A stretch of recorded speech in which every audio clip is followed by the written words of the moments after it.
By the Missouri Lottery. Every ticket played gives back to Missouri schools, so play it forward with the Missouri Lottery. By Menards. Save big money at Menards on all your home improvement needs. And by the Chevy Silverado, the most dependable, longest-lasting full-size pickup on the road. Find yours at your local Mid-America Chevy dealer. Steve Physiak, Rex Hudler, Joe Goldberg, Jeff Montgomery at Dodger Stadium. Warm day, 88 degrees right now. And as we take a look at the Royals lineup, Whit Merrifield will be leading things off. He was able to ambush a very good pitcher, Felix Hernandez, for a home run in Seattle. That was his 7th of the year. Hey, now, if he wants to ambush him again, go right ahead. Kenta Maeda. He's towing the slab for the Dodgers. ERA under 5. 19 walks and 73 innings. Pretty much a strike thrower. 72 strikeouts. Not too shabby. 250 average against. And let me show you what he's got. Fastball, slider, curve, cutter, change. You know, the Japanese-born pitchers, they have a lot of deception in their delivery. Maeda's been good, but the Royals, they've been hot. It don't matter who toes the slab. If they make mistakes out over the dish, they'll punish it. Dave Roberts, he knows all about that. He used to do the same thing. Now he wouldn't punish it like Moose or Haas or, you know, big power hitter, but he's a big league player in his day.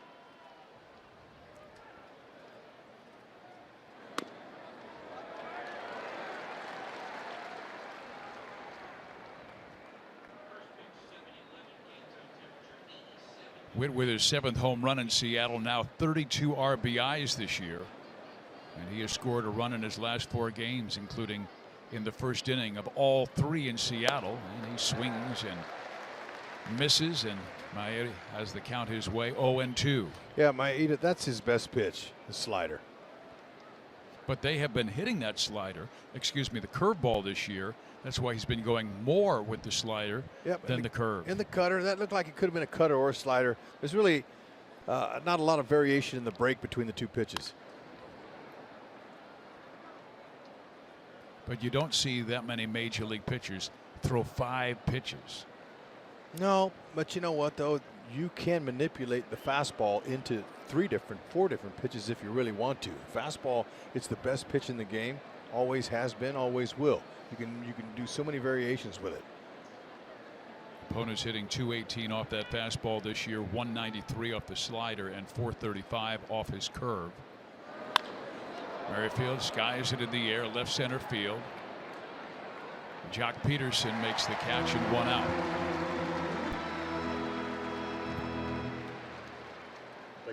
Dodgers on defense, plus 21 defensive run save. That's 5th in Major League Baseball. Now that young man right there, Chris Taylor, he's batting 3rd for the Dodgers this year. Kind of a sleeper, playing in left field. He's a shortstop, second baseman, kind of a utility type player, but his bat has put him in the lineup every day for the Dodgers in left. Got his first walk-off in his career last night against the Arizona Diamondbacks. Pretty exciting night here they had at Dodger Stadium. Ramon Torres didn't play in the final 2 games of the Seattle series after going 0 for 4 on Monday. Very good defensively. Been doing a nice job at the plate too, whether he's batting right-handed or left-handed. Short to the ball. Just tries to put the ball in play. Maeda's got a couple of different windups. One is a fluid delivery without any hesitation. The other one is the Japanese-made pitch by deception. There's a pause in the delivery. They like to throw the timing of the hitter off. You know, that's his form of quick pitching. He's got another one where he'll just kind of float up there and stay up there. A little bit like Johnny Cueto without the gyrations and the twisting and turning in his delivery. He has been roughed up in the first innings this year, giving up 13 runs in the 13 starts. He has. Tease him with the fastball up. You know, so much so that, and the Royals, as aggressive as they are on offense in that first inning, they got to get him. So Torres wants to get on. 13 runs allowed in the first inning this year, and a 9 ERA.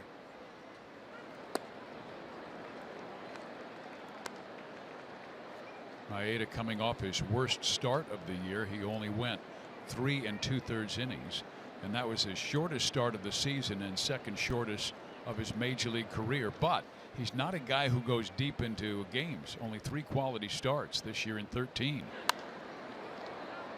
Yeah, so wear him down. Don't put any confidence in him. Leave that self-doubt there. You know, first innings are always a tough inning for a veteran or a young pitcher.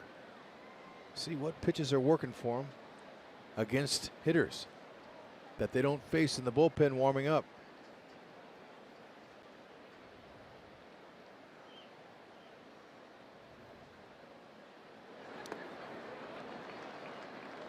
He's going to rely on chase.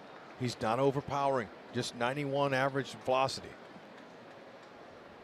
Our Academy Sports and Outdoors leaderboard, the Dodgers are #1 in just about every single category in the National League when you come to talk about pitching. ERA, opponent's batting average, strikeouts. Also starters ERA and bullpen ERA, #1 in the National League. That is chopped to Maeda, and he underhands to the first baseman Bellinger for out #2. Got him to swing at ball 4. There's no way he's going to throw you a fastball down the middle. He knows all about the Royals. Maeda does. They study the pitchers left and right, the hitters, opposing hitters. They know the Royals love to turn on fastballs, so it's going to be a good test as long as Maeda's in this game to the Royals offense, to whether they can be patient and they can hit their pitch, something they've done very well over the last month and a half. Now Cain, who had that big 2-run home run on Wednesday that tied the game at 6, and then the Royals would win it in the 10th inning on Salvador Perez's 2-run home run. Knocked foul.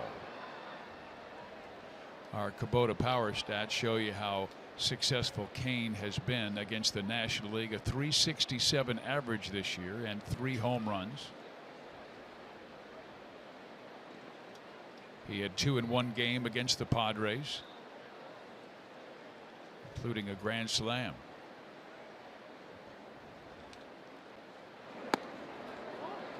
A little bit low for a ball.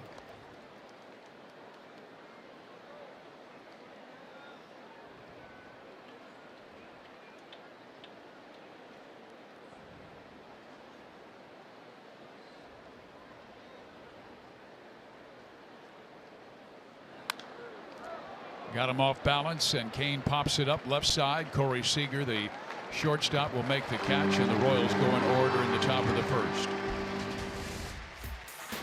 Here in the Hollywood Hills, it's Hamilton in Hollywood.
Stadium in Los Angeles, California.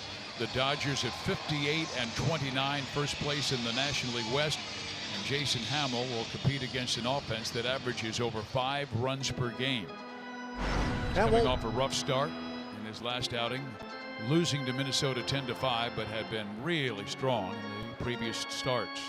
Won't be easy, but he has weapons. Fastball, slider, curve, change. He's going to try to mix them all up. The biggest thing for Hamill is to stay convicted with his pitches and stay down through the strike zone. At 6'6", that's all Dave Island wants him to do. Challenge hitters. Logan Forsythe will lead things off. He'll be followed by Corey Seager, then Chris Taylor, who was the hero last night in a walk-off victory over Arizona.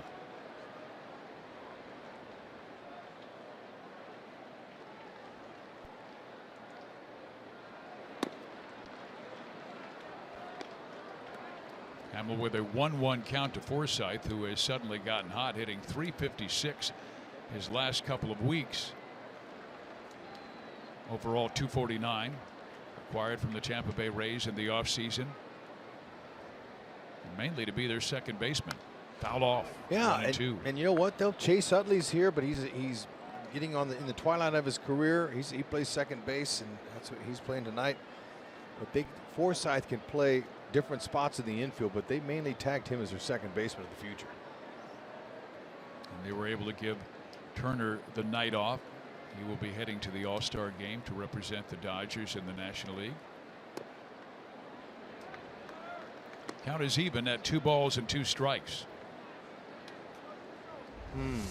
That's a good pitch, especially for a hitter to hit. Ooh. I mean, I don't know why he wouldn't call that. That right there, that's saying hit me hard. Elevation. Should have been giving it to him. Sliders his out pitch. State heater, same spot. Right down the middle of the plate. Well, this is a patient hitting Dodgers team. They lead the National League in walks with 364. That's 163 more than Kansas City's offense. And he walks the leadoff batter, Forsythe. He had him struck out twice. Ford around the horn. Royals defense. Alex Gordon, there are none better in the world. Since 2010 is when it comes to throwing people out. He's simply the best. Takes great routes. Highly intelligent. I mean, his IQ, left field IQ, is off the charts. Plays caroms, hits cutoff men.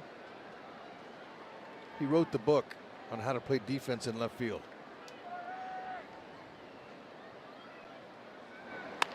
Now Seager rolls one to Escobar. They'll get 1, and they won't get 2. Darn it, wasn't hit quite hard enough, but how about that? After the walk, gets Seager to ground and softly to Escobar. Good job by Torres continuing to throw through with the hard slide down there at second base by Forsythe. Escobar had to come get it. It was hit slowly and it hit off the side of the mound. But that's as close as you get for somebody breaking up a double play nowadays. I'll say.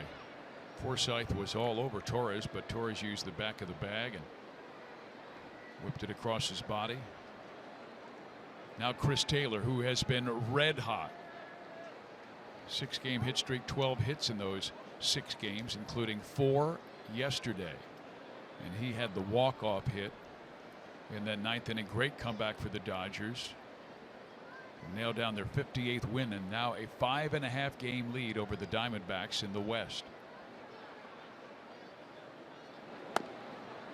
Strike 1. This young man, Chris Taylor, he uses the whole field. He came up with the Seattle Mariners. Third base coach Chris Wardwood was a coach for the Mariners. Management asked Woody last year if they have a chance to get Chris Taylor. What kind of player is he? He said, get him if you can. He's a sleeper. He's waiting to explode. And that's exactly what happened. They got him. He played some time in AAA last year, a little bit this year. Didn't make the team. And I guess he's got versatility too. Oh, he's a shortstop. He can play anywhere out there. And now he's a left fielder, and he's taken that job and run with it. Been a very pleasant surprise for the Dodgers this year. Yeah, they do have injuries to Andre Ethier and Franklin Gutierrez, 2 outfielders. It's 235th at bat. He's playing every day. There's the slider in the dirt. Okay, and that's one of the things right there that Chris Woodward, the third base coach, told me about him that's been so good. He takes pitches. He can take a pitch, attack one, and then he can take one, and that's by not swinging. So he's learning how to take the pitch as well as using his hands to go right to the ball, and that's been a big adjustment for him. With the Mariners, he pushed through the ball. He wasn't confident. Oh. That one is blasted to center field, and Cain going back, reaches up and makes a terrific catch.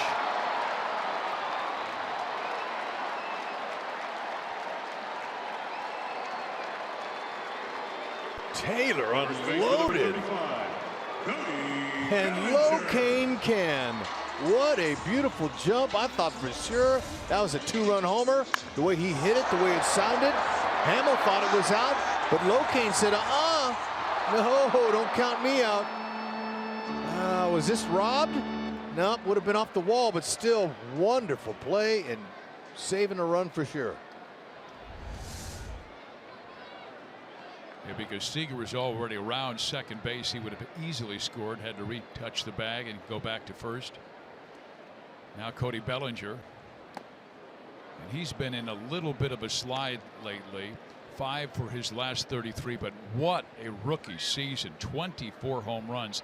That leads all National Leaguers, with the exception of Joey Votto, who he's tied with. But this was a guy who wasn't even called up until April 25th. Well, he really stands tall at the plate. He does, and his swing is long. Therefore, there's holes there. And so just second, third time through the order, Kia in the driver's seat is going to show you the home run leaders. And he's amongst the best. Right there with our guy, Moose. See, he stands straight up, upright, and they've been picking some spots on him. They're getting him in, and he's a little bit indecisive on what he wants to do, which pitches he wants to swing at.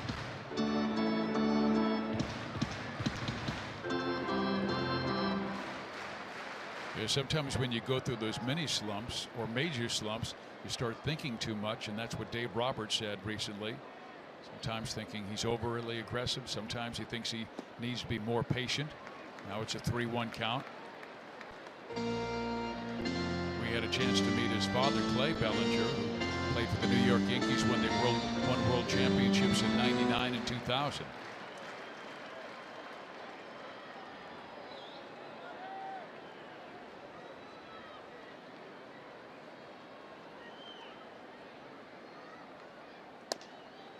And that's off the plate, ball 4. So 2 walks in the inning by Hamill. And he's been a pretty good command guy of late, averaging just 1.5 walks per 9 innings the last 6 starts. Yep, the old thing Dave just says sometimes he'll fall into some old habits, tries to be a little too fine, and when that happens, he's on the edges and not down over the plate, but down using the defense. The Royals defense is a beautiful thing to watch. Their .989 team fielding percentage is the best in Major League Baseball. Only 34 errors, the fewest in Major League Baseball by 6.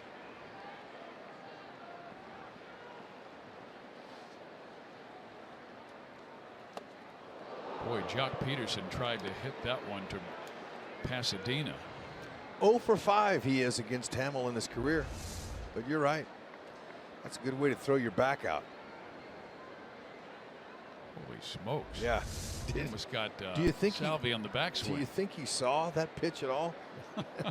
Maybe he thought he did. Yeah, right when he released it, but by the time it got to the dirt, his head was way pulled. Down to the count, 0-2.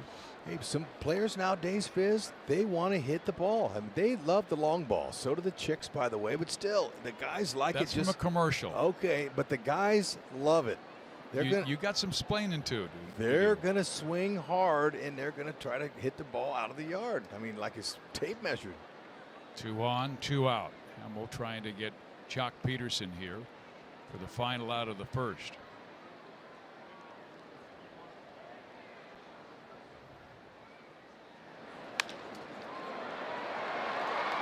Ramon Torres will throw out Peterson. That does it for the Dodgers, and Jason Hamill will wait and say thank you very much to this guy, Lorenzo Cain, who took a run away from L.A.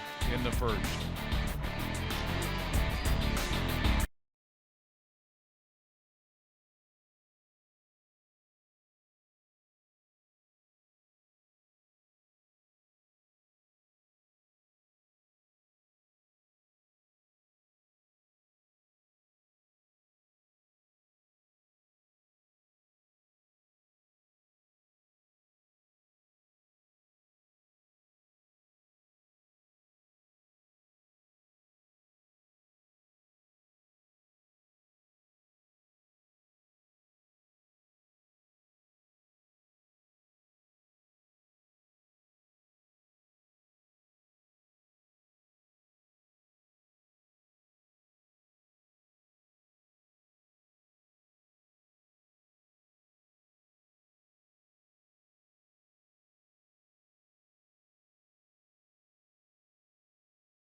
Success started with Walter Alston, but one of his coaches was Tom Lasorda, who then took over and led the Dodgers to a lot of success and world championships.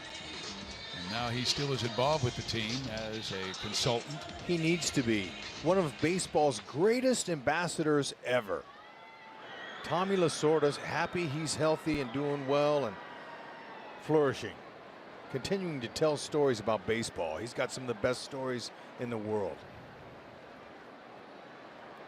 Here is Eric Hosmer, who had 5 hits in 11 at-bats in Seattle, including a couple of doubles. He scored 4 times. He takes strike 1.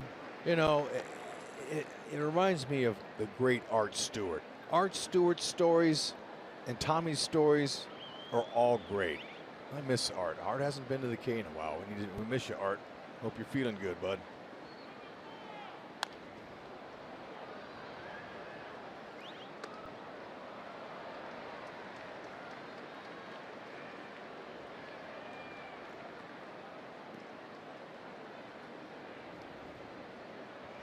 Royals really getting that confidence back. They've won 4 straight, 18 of their last 24. And the one thing what we've noticed lately, Rex, when an opponent makes a mistake, the Royals jump all over it, much like the mistake that Robinson Cano made in that 10th inning, an error which led to Salvador Perez's game-winning home run. But when the Royals make a mistake, they usually get out of it with a double play. That's the style they won with in 14 and 15. Swing and a miss, and down goes Hosmer for out number 1. Time for Yellowwood bringing the lumber, and Salvador Perez certainly did on Wednesday. Fizz, what you were describing just a little bit before that, taking advantage of the opponent's mistakes, that's exactly a world championship team. That's the definition. Salvador Perez, they took advantage right away when the Mariners had a chance to score. Cruz thought he hit the walk-off homer. No, or Zunino. Gordon waited at the wall, caught it. They got the momentum, and they won it with a big homer. Salvy's he's been carrying the team offensively.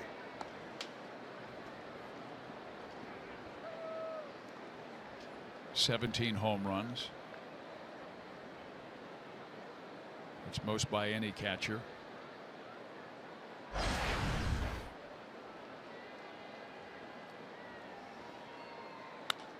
And then he punches this one to center field. It will drop for a hit.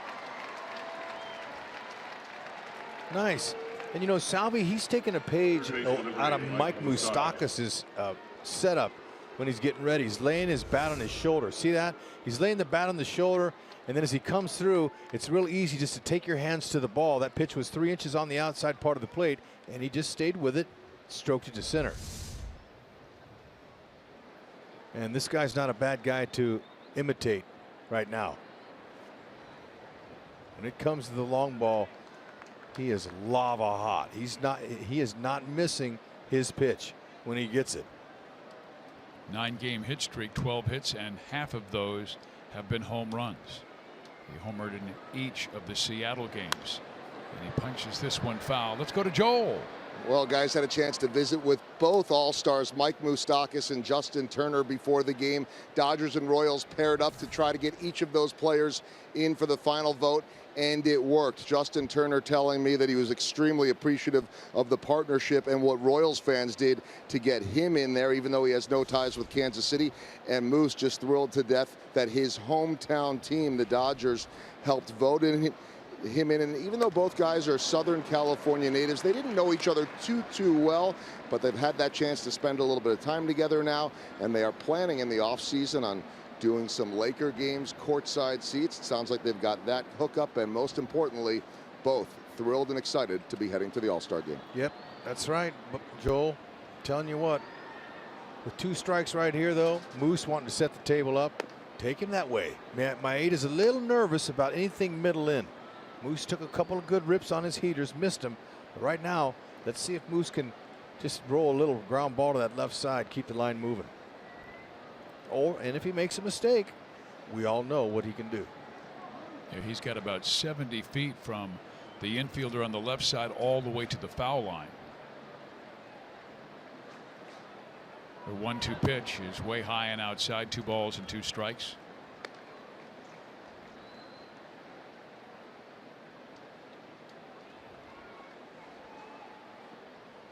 The ball carries a lot better during day games, middle of the day.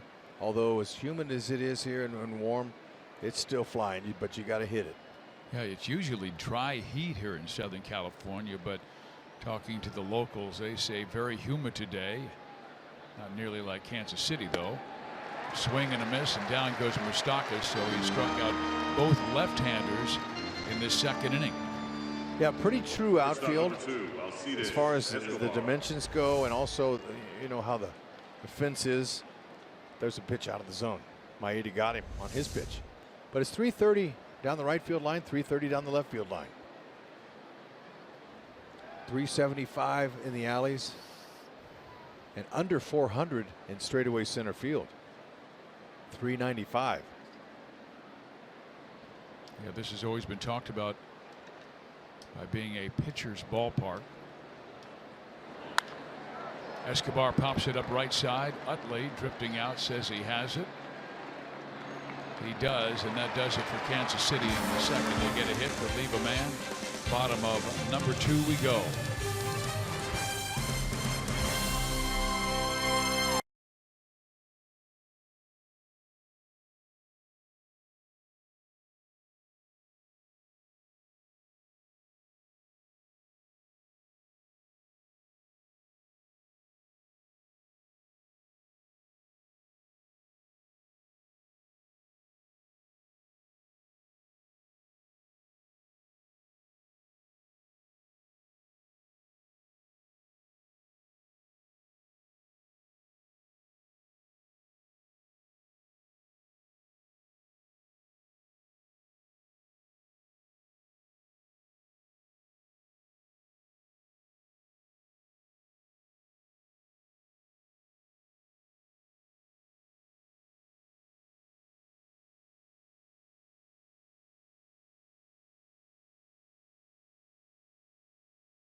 of the second inning, and the can't-miss event of the summer hits South Beach when baseball's biggest stars take the field for the Major League Baseball All-Star Game Tuesday on Fox. The Dodgers with a lot of deserving players. Again, the best record in the National League at 58-29, and they are an amazing 23-4 their last 27 games. Grandal having a strong season, hitting .271 with 11 home runs.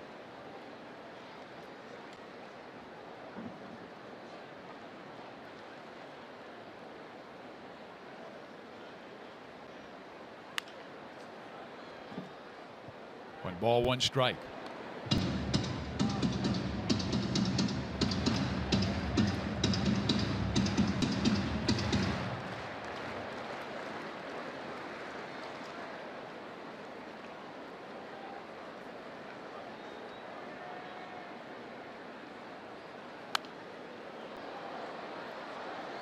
Advantage Hamill at 1 and 2. Jason came into the game with 4 wins. Last year he had a career high 15 victories with the world champion Chicago Cubs. Kind of shut down in September because of elbow pain.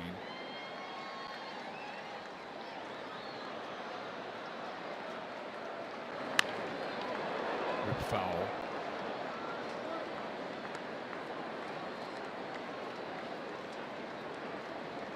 And Hamill will go fastball, slider, but he really doesn't throw that curve or the changeup that often. Now, you know, he's pretty confident with his fastball, but that's his finished pitch, and he usually does the job there. And it does here, and he gets his first strikeout with that slider in the dirt. And that's because it has so much downward depth. I mean, it starts out about the same release point as the fastball, comes out, and the hitter can't read it. So 84 straight down. I mean, that 12-6 on the clock rotation down, so hard to square up. Matter of fact, before they changed the backstop here at Dodger Stadium, it used to be a lot more depth and a lot bigger area to the backstop. And it was a long walk from the on-deck circle to the home plate. But see, all this right here, this is all new. All that's new. It used to be all the way back there. And when you struck out, it took forever to get to the dugout. And the fans would rag you. Oh, man, this is the worst place in the league to strike out. Here is Chase Utley, 38 years young, but boy, they love his leadership, his toughness. He won a world championship with the Philadelphia Phillies, trying to do the same for the town he grew up in. And he smacks this one pretty well to left field. Gordon back at the wall is there to pull it down, and 2 out. Just a reminder, folks, as you enjoy a cold one, to look forward to Miller Time later in tonight's game. Brought to you by Miller Lite. We know we'll have something fun to show you. Believe that. There's always 1, 2, or even 3 outstanding defensive plays. You've already seen one tonight. Cain went up on the wall, 385, robbed an extra base hit from Chris Taylor. Saved a run. Now Yasiel Puig, who's an amazing talent out of Cuba, still just 26 years of age. He has had some maturity issues in the past, but they really feel like he's beginning to settle down, find himself. I mean, he has 15 home runs this year, driven in 42, and hitting in the 8th spot. How about that? A guy with 15 home runs hitting 8th in a National League ballpark. Base hit left field.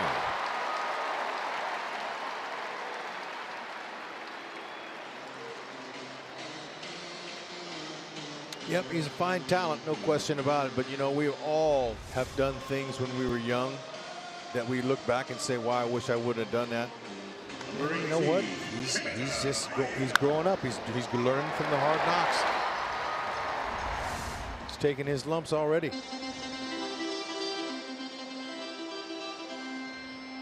Stolen 9 bases this year, been caught just twice. Maeda does not have a home run this year, but in his major league debut on April 6th, He not only threw 6 shutout innings against the Padres, he belted a home run, the only home run he's hit in the majors. Ball 1. 3 for 24 this year. National League rules and National League ballparks. Pitchers hit. Right fielders always come in. Whitley not showing Maeda any respect, nor should he. There it is, right to him. You got to get to that. No, way too far out of the way. But that's what I mean. You come in because you know if any kind of a plus fastball to a pitcher who's not used to taking batting practice all the time, he's going to be late on it. So that's why it's important. Right fielder, center fielder, they all kind of swing over and play in. So you can try to pick up that little doinker. And if he hits it over your head, tip your cap to him.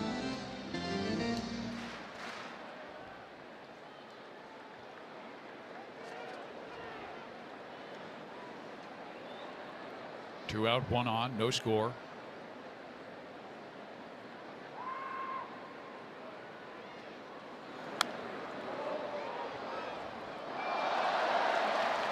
Maeda mad at himself. I guess that was his pitch and he missed it, fouling it off. So advantage Hamill at 1 ball and 2 strikes.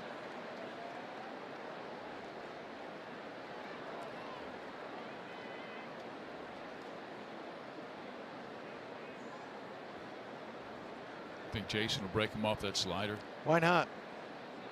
Want to waste any more foul ball pitches, make him swing and miss. Well, he punches that one to Ramon, and Torres will throw him out.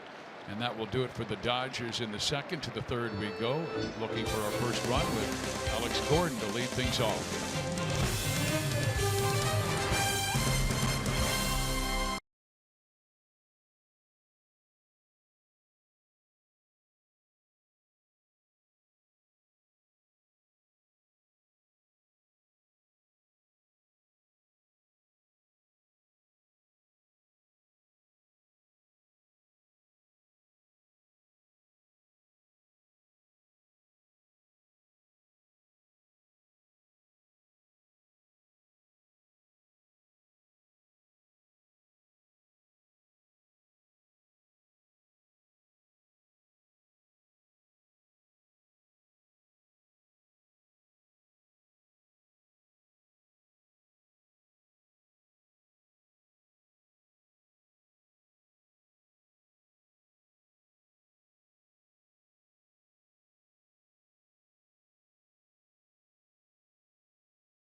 And it's expected to be 102 degrees tomorrow there on the beach. That's where you want to cool off. Alex Gordon will lead things off. He's been on base in 8 straight games. His batting average at 196. Escobar was able to climb over the 200 mark, and Gordon still in search of that. 5 home runs, and one of them came in that Seattle series, a 3-game sweep by Kansas City. Royals at 44-40, trying to move a season high 5 games over 500 and stay within 1 game of Cleveland, who won last night. And the Tribe about ready to knock off Detroit. Last time I checked, they were up 9-2 in that game. And it's 11-2, and it just ended. It's a final. Cleveland beat the Tigers. So the lead is a 1.5 games up on KC. Alex goes after the first pitch, pops it up right side. Bellinger will take care of it for the first out. So Alex tried to ambush him. First pitch, not a bad idea. You know, just got under it. Pitcher number 39, Jason Hamill.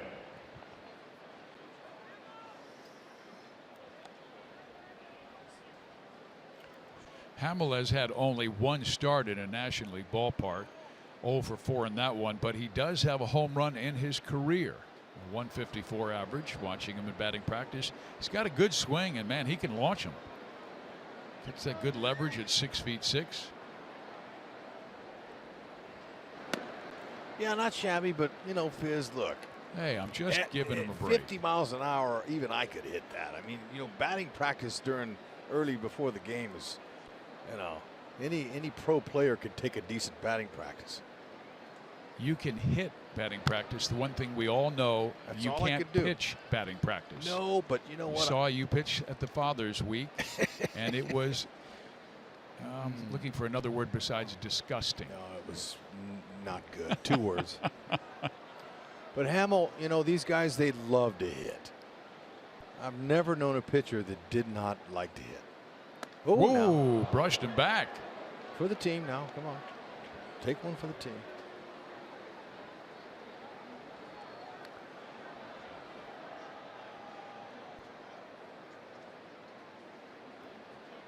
Kenta Maeda, who spent 8 years with the Hiroshima Carp, one of the best pitchers in Japan.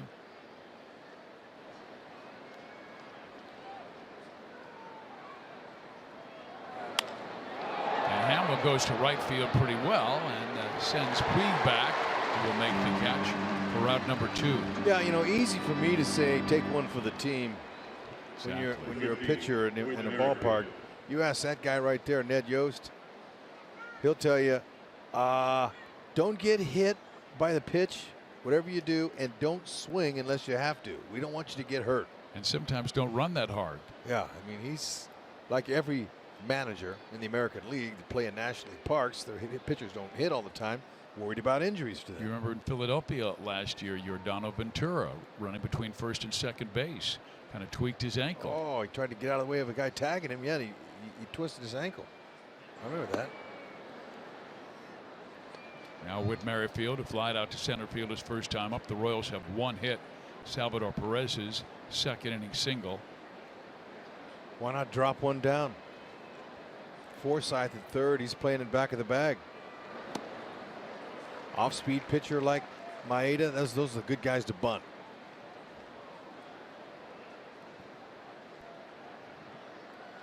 Because you don't have to be perfect as the bunter with good speed like Merrifield possesses. The fielder has to be perfect with his throw, and that's a lot more difficult than running straight through the bag, trying to pick it up off the ground. Gets a strike across.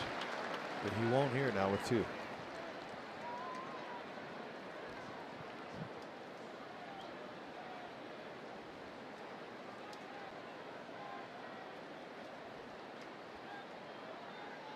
We're trying to figure this guy out. He's seen about all 5 of his pitches. And then he throws another little breaking ball that misses down and away. If he's not going to give you anything good to hit, don't chase him. And the Royals are a very aggressive team. They are last in the American League at walks.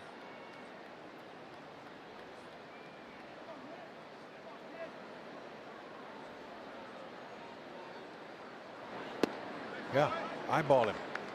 I'm sure Dale Swain told them, as he told me today, we want to hit our pitch, not his. He's a guy who's going to try to make you chase. There's Dale. He's the same hitting coach in April as he is now, except his hitters are performing now. They're buying in.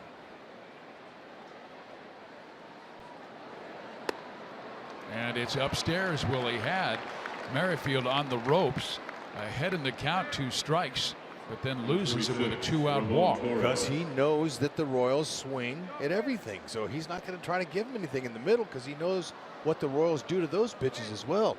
And Rusty Kuntz is probably telling Whit exactly what he told me today. He said, now Maeda is really quick home, like 1-1 to 1-2 to home plate.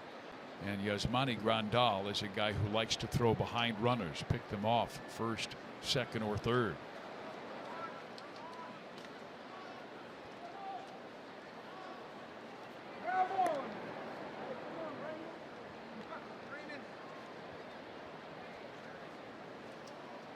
Check him out. He can rip off a bag. We all know that.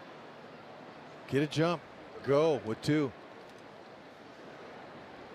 Torres more of a singles doubles guy, and Witt does go. Grandal's throw is a little bit high, and staying on that bag with his back foot is Merrifield. He almost flew right by that bag. Utley ripping off number 14. You don't steal off the catcher, you steal off Maeda. Maeda with his little leg kick there took way too much time. Only a perfect throw gets him, or if he overslides and they tag him. When you go head first, you better use that left foot there to anchor you down. Just like that, anchor on the base, because if you don't, you're out. I was saying sometimes you have to check the turf and the dirt at different ballparks, because he really was flying along that dirt here at Dodger Stadium. It's a good point, Fizz. You know, a lot of the groundskeepers water that field so where it's so muddy that sometimes you stick. A drier infield, you're going to slide faster and longer. And Witt blew out his belt. So if there's a ball ahead, I hope his pants don't fall down. I'm sure one of our guys is going underneath to get him a new belt. Okay, let's see now. Torres has a chance here now. Let's see if he can wait and be patient for his pitch. 3 for 9 this year with runners in scoring position. Not a couple too of shabby. doubles. Not too shabby. Very trusts his hands.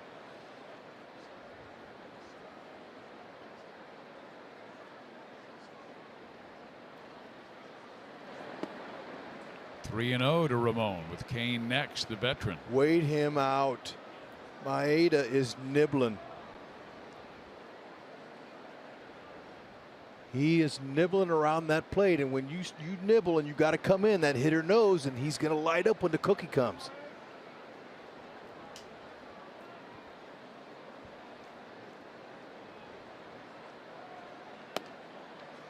Right down the middle. 3-0. Take it. Maybe take one more. Let Cain get in there.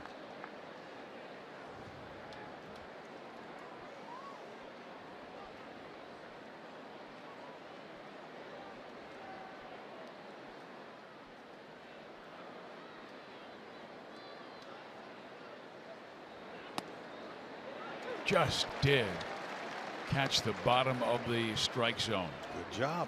Seeing pitches, making him throw that strike. He's got to come in there again. This will be 3 times in a row. But look, he's being very careful.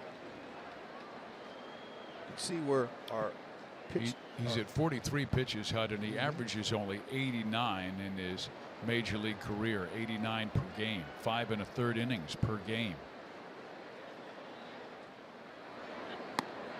That's outside ball 4, so a pair of walks with 2 outs by Kenta Maeda. Yeah, he waited him out. Exactly. Now Lorenzo, he swung early in the count because he was looking for the cookie. Let's see if Cain can add to his 296 average with runners in scoring position. 2 outs.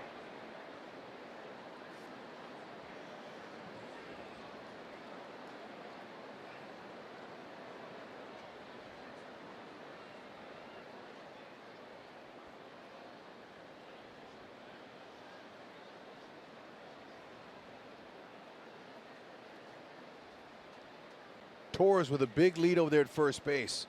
Bellinger not holding him on. He's way back. So any kind of gapper can score him from first.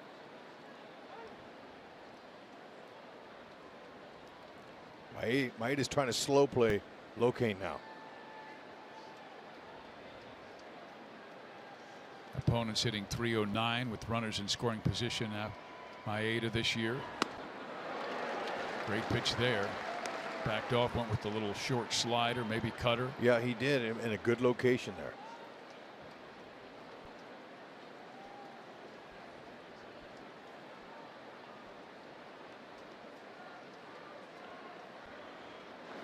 Two on, 2 out, no score. We're in the top of the 3rd.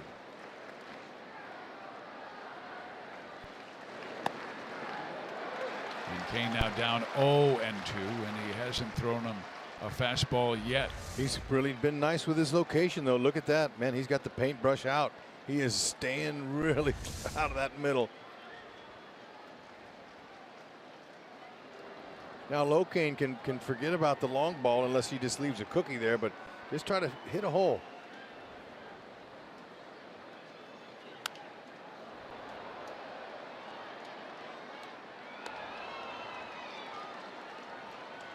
In his last start, the Padres right-handed batters were 7 for 9 with 3 doubles and a home run. That was his shortest start of the season.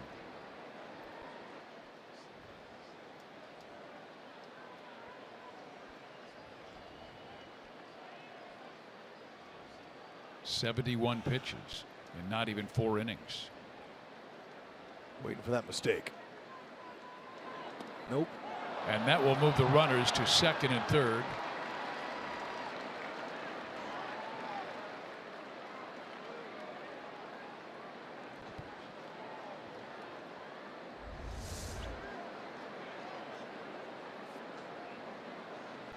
And that is a pass ball, not the wild pitch. Really wasn't a tough play for Grandal at all.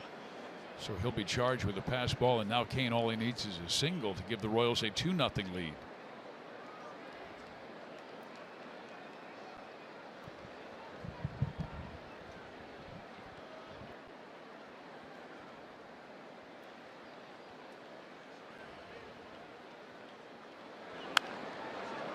Hey, now, little shot to the Locain triangle would be a beautiful thing here. Now, this is exactly when Lorenzo is at his best. When he is just out there fighting off those little breaking balls, Locain triangles right in there in that area there. That's exactly where he wants to hit it. The little doinker over there to just give Hamill a couple of runs would be nice. He knows he's got to let off the throttle a little. He sees the holes that are out there. And this is what a good run producer does. Is what he thinks when he's down in the count, 1 and 2. There's 2 outs. Got a chance to get a big hit here. Popped it foul again. This is by far the most taxing inning for Kenta Maeda. He got 2 quick outs. Alex Gordon swung at the first pitch, popped up. Then he was able to get Jason Hamill, his opposing pitcher, to fly out to right, and then had 2 strikes, and Whit Merrifield led him back in the count, walked him. Whit stole second base and then fell behind Torres 3-0, came back 3-2 and then walked him and then threw a pass ball. So he's laboring here in the 3rd inning. Yeah, he's expended 18 pitches since 2 outs and nobody on. Make him pay. Oh, that was the one. Good thing he fouled it off because he missed it. Would have hit a little topper to the 3rd baseman, but that was a cookie down the middle. That's what you wait for. Mistake. But had some nice run. Yeah. It had a little bit of nice run in on his hands, though. But he's still alive here on a beautiful evening here. Sunset's pretty on these clouds. Perfect time for a knock.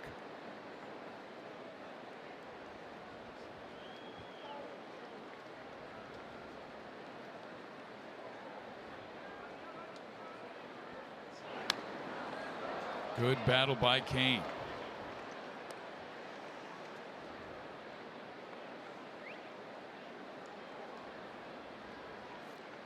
Four foul balls.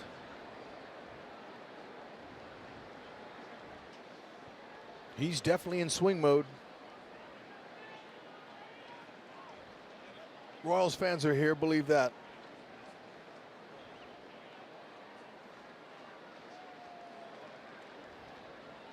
Maeda still has options ahead in the count. 1 ball, 2 strikes. He could throw one in the dirt here. That would be good if Locain could leave it alone.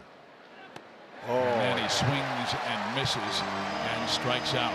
So the Royals lead 2 in the 3rd.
On Fox, Eric Hosmer and the Royals battle the Dodgers. Then over on FS1, it's the Cincinnati Reds taking on Paul Goldschmidt's Diamondbacks at 9 o'clock. Steve Physioc, Rex Hudler, and we're now joined by a guy who will be broadcasting the big Fox game, A.J. Pierzynski, former great catcher.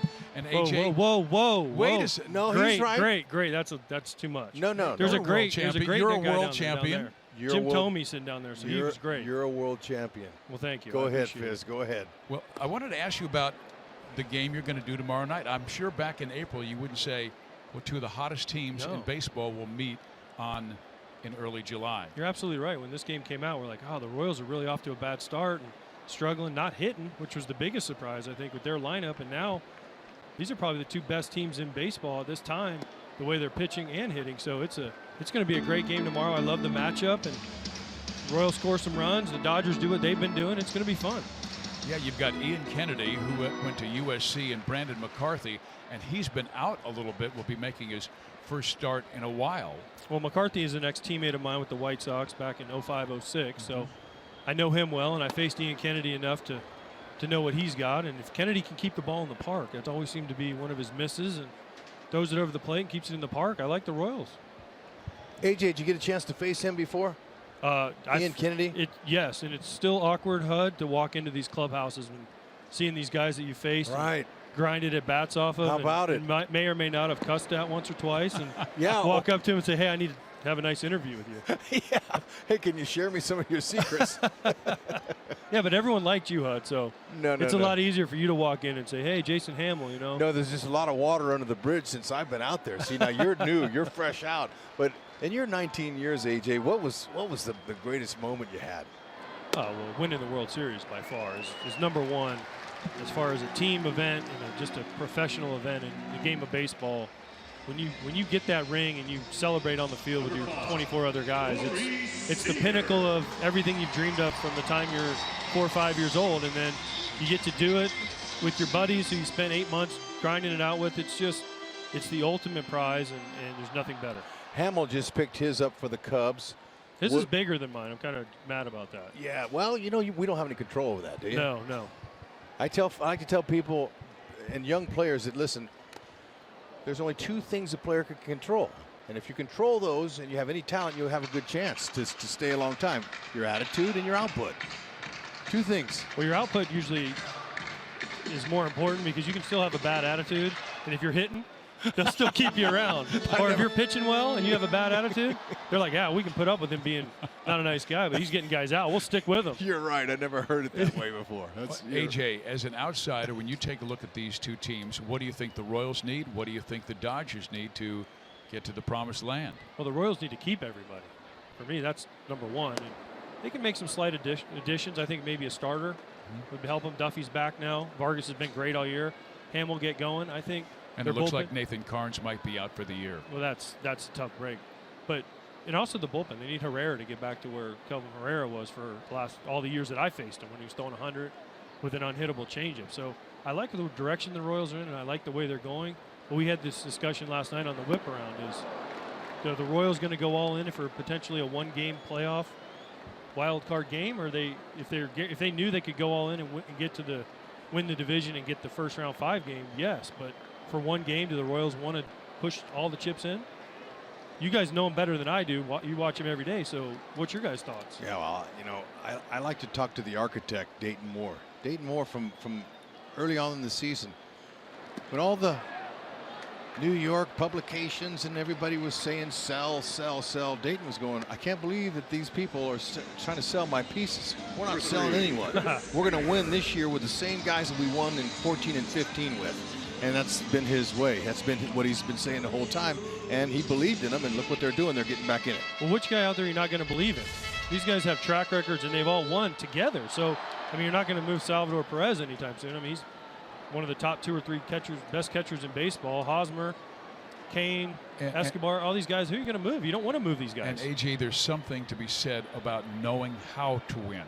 Absolutely. In 14 and 15, this team, the Royals, were last in walks and last in home runs, yet they won it all because they played together. And I was talking with Mike Moustakas in Anaheim a couple of weeks ago, and I said, what happened in April compared to what's taking place now? And he said, we were getting to know each other in April, And he goes, now we're playing for each other again. And they are. And for some reason, when an opponent makes a mistake, an example is on Wednesday, an error was made by Robinson Cano, they immediately jump on that, and Sal Perez goes deep for the 2-run home run.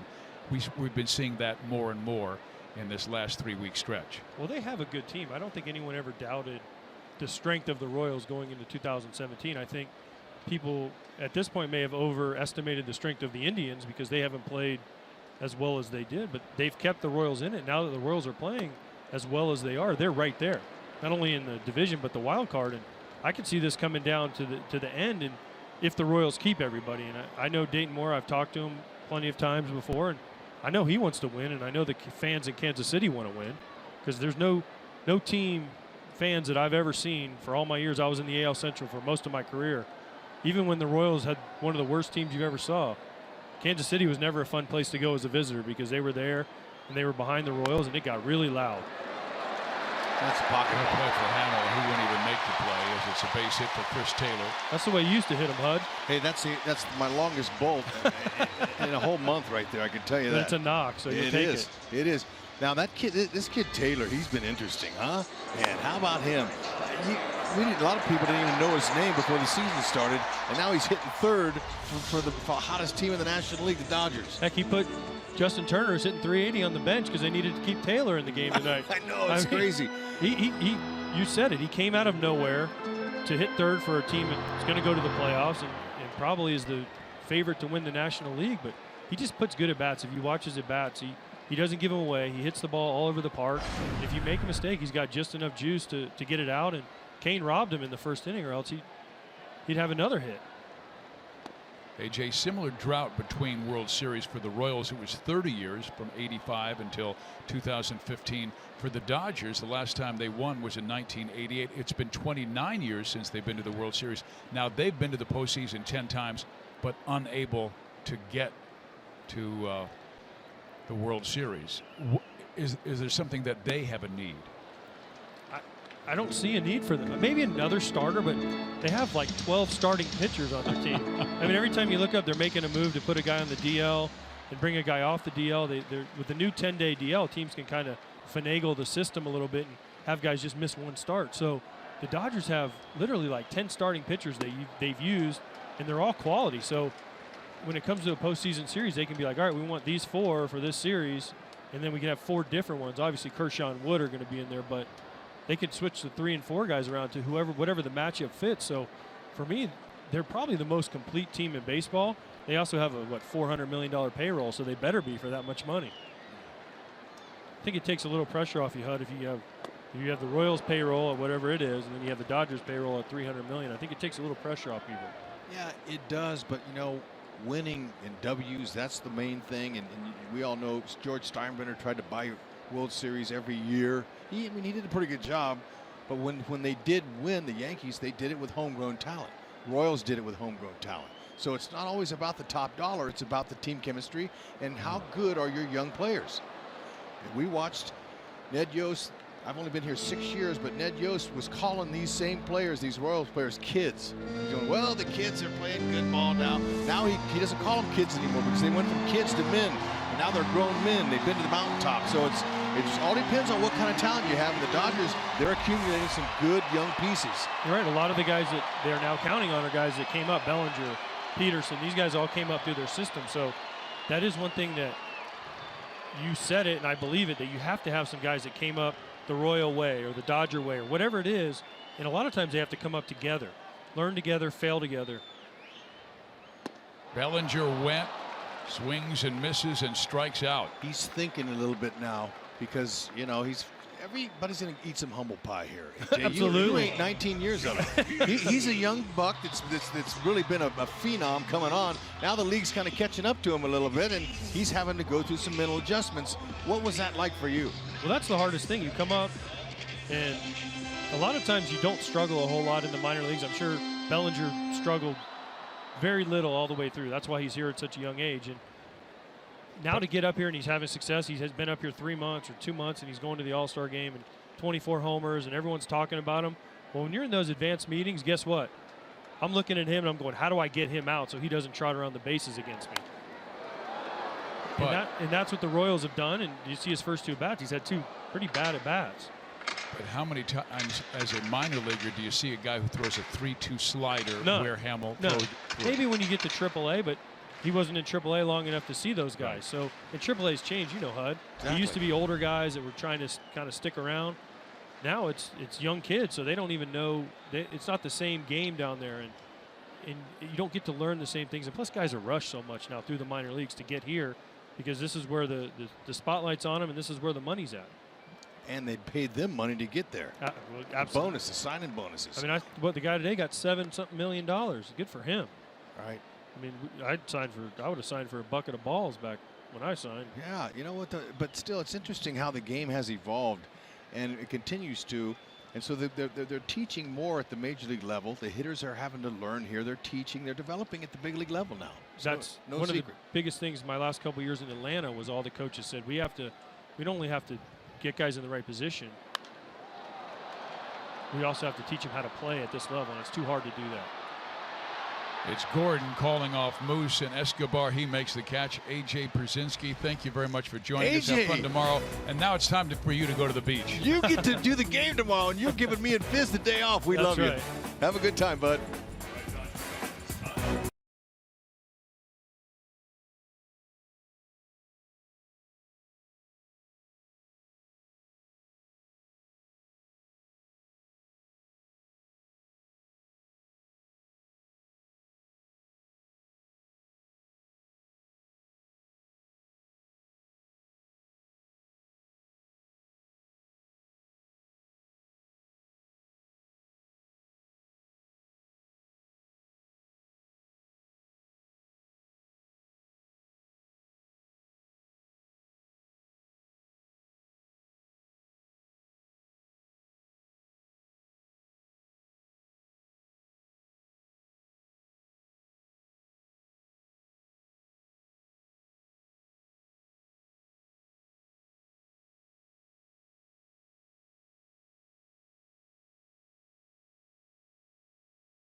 Eric Hosmer will lead things off for the Royals in the 4th inning. He struck out swinging his first time up, facing Maeda, who threw him a lot of off-speed pitches, Hud. So what adjustments does a hitter make against Quinta second time through?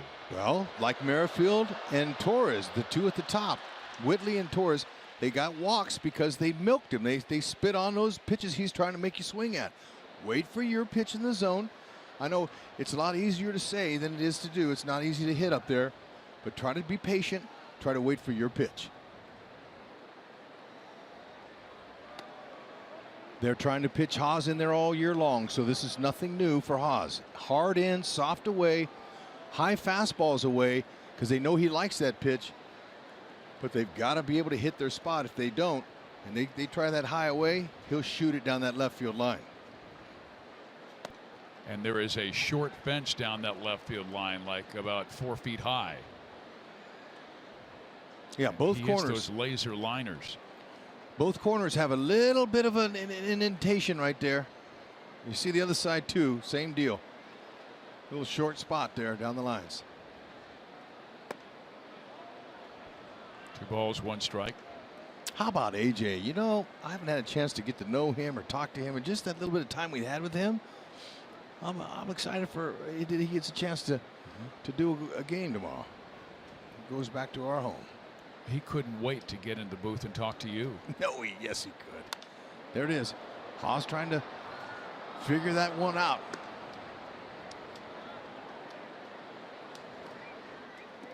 This is when Maeda went soft to Eric, first time up with 2 strikes on him. Hosmer with a 12-game hit streak, hitting .383 in that span with 3 home runs and 10 RBIs.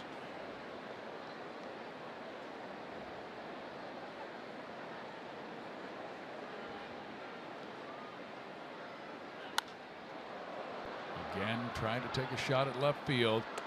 And in the outfield, they're pretty much playing him straight up, same as the infield. We've seen some American League teams play him with 2 strikes dramatically to pull. When you load your hips like Haas does, you have to make sure to get that foot down in time, or you can't get your swing off. And Maeda's been able to beat him the last couple of foul balls to the left side because he's not getting his foot down in time.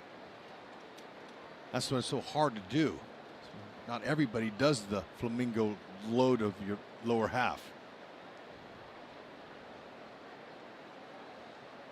And now Maeda taking too much time, and Haas asks for and receives time from the home plate umpire, Todd Tichenor. Second time through. The first 3 hitters of the Royals really worked him. Utley will take care of Eric, and there's 1 out. Baseball's 2 biggest events of the summer back to back. The action begins at the T-Mobile Home Run Derby on ESPN July 10th at 7 o'clock.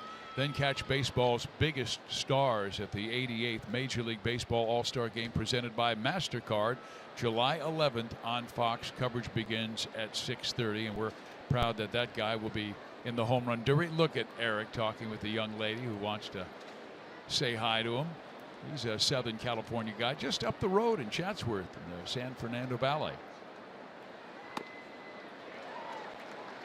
That's what's so fun about being on deck. Being on the on-deck circle, you know, there's always kids talking to you. There's parents. There's people wanting pictures with you. Moose is having a good time with those kids. And that kid's going back saying, "Mommy, he told me I'm going to be a big leaguer someday." That's where you plant the seed. And many times a child will remember that moment for the rest of his life. That's right. That little boy right there, he says, Mom, the Moose just talked to me.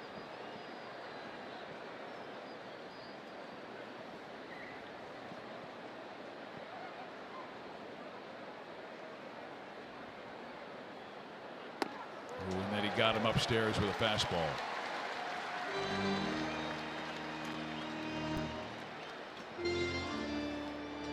Time for our sprint trivia question as Mike comes to the plate. Who are the only 2 players to win the All-Star final vote twice? Well, you're looking at one of them. Okay, ding, ding, ding, ding, ding. Did it last year, did it again this year.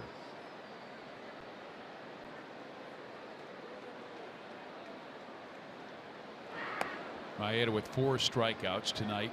How about Warren Cromartie? No. Come on. Why did you bring up that name? He's my guy. Because you played with him? No, because he played in Japan and he played for the Expos, and he's.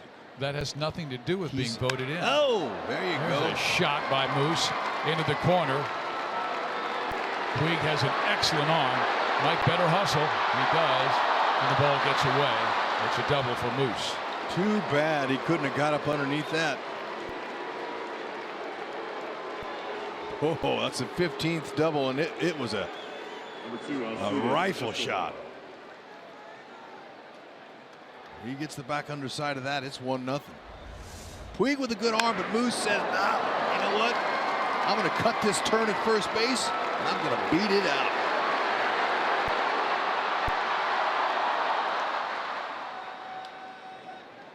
See, Moose got his pitch. Ball hit him. That angle showed it hit him in the wallet. And that extends his hit streak to 10 straight. 13 for 39. Escobar is a good bad ball hitter. Popped up his first time up. And they worked him up. And when he swings it up, it's usually a pop up or fly out. And he was staying away from that pitch the last month. Raised his batting average from 178 to 225 the last month. Puig has a cannon in right. He's got 3 assists on the year. Taylor in left has 3 outfield assists. And if the ball doesn't hit Moose in the side, he might have had his 4th. Yep. So Mike Jershely, third base coach and a good one, will have to make a decision on a clean base hit to right field. That's for sure. Now with Risp, Eske has been good this year. 20 ribbies. Wow. 20 of his 26.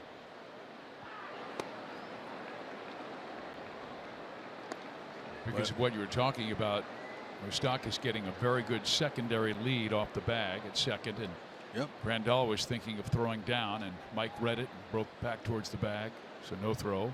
Yeah, best chance is a base hit to left field or center. Right field, Puig's arm's too good. Jersh will have to hold him. Let's just not hit all that hard. Popped up.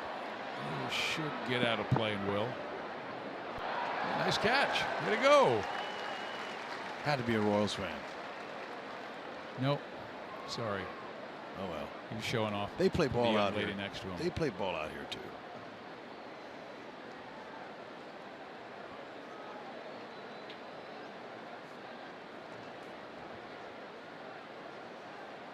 Three and 1 count. Eske, just find the hole. Try to look like you don't look up in the zone to hit one out of the park.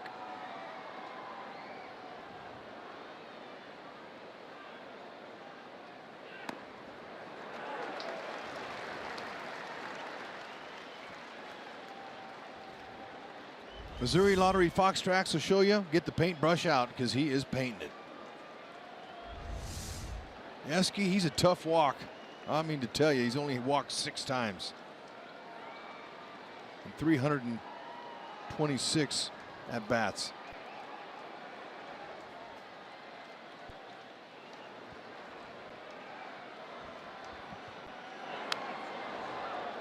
Came back with the fastball. Yeah, Maeda's looking at Escobar as the bottom of the order, bottom third hitter. He says, you know what, I'm going to challenge you. He did there. Eske was on it. He's at 70 pitches. We told you he averages 89 in his major league career. He's not like a Kershaw or a Verlander who can go deep into games.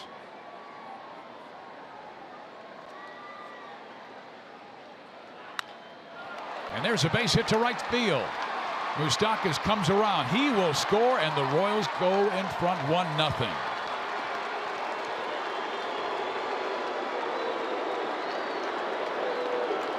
That hustle double that Moose got paid off. And Escobar, man, Maeda threw him 2 cookies in a row. He's not going to miss it again. He just missed last time. Eske, great swing. Look at the head position. Oh, man, that's nice. He was right on that.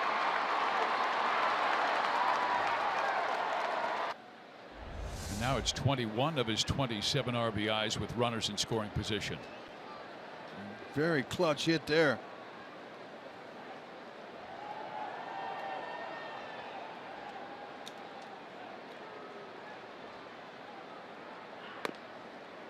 Escobar likely will not go because he would open up first base, and then they could walk forward to pitch to the pitcher, Jason Hamill. That's right. You're on it, partner. National League, different ball game. They want these guys here to swing it. Especially if you're a number 8 hitter, hit pitchers hitting behind you, drive that run in from first. Can't rely on the pitcher. Although Hamill swings good. He hit a nice line drive off Maeda his first time up. What should an 8th place hitter in the National League be thinking about? Driving the ball, hitting a gap. They want you to hit a double. I hit 8 a lot in the National League. My manager's at Joe Torre. I would look at him and I'd say, can I bunt? No, don't bunt, Hud. The pitcher's coming up. Hit a double. Get out there so he can knock you in with a single. So you'd be less patient hitting 8. I'm being more aggressive. I'm going to jump on him. I'm going to beat myself. Alex, he's waiting for his pitch. He just popped up the first one.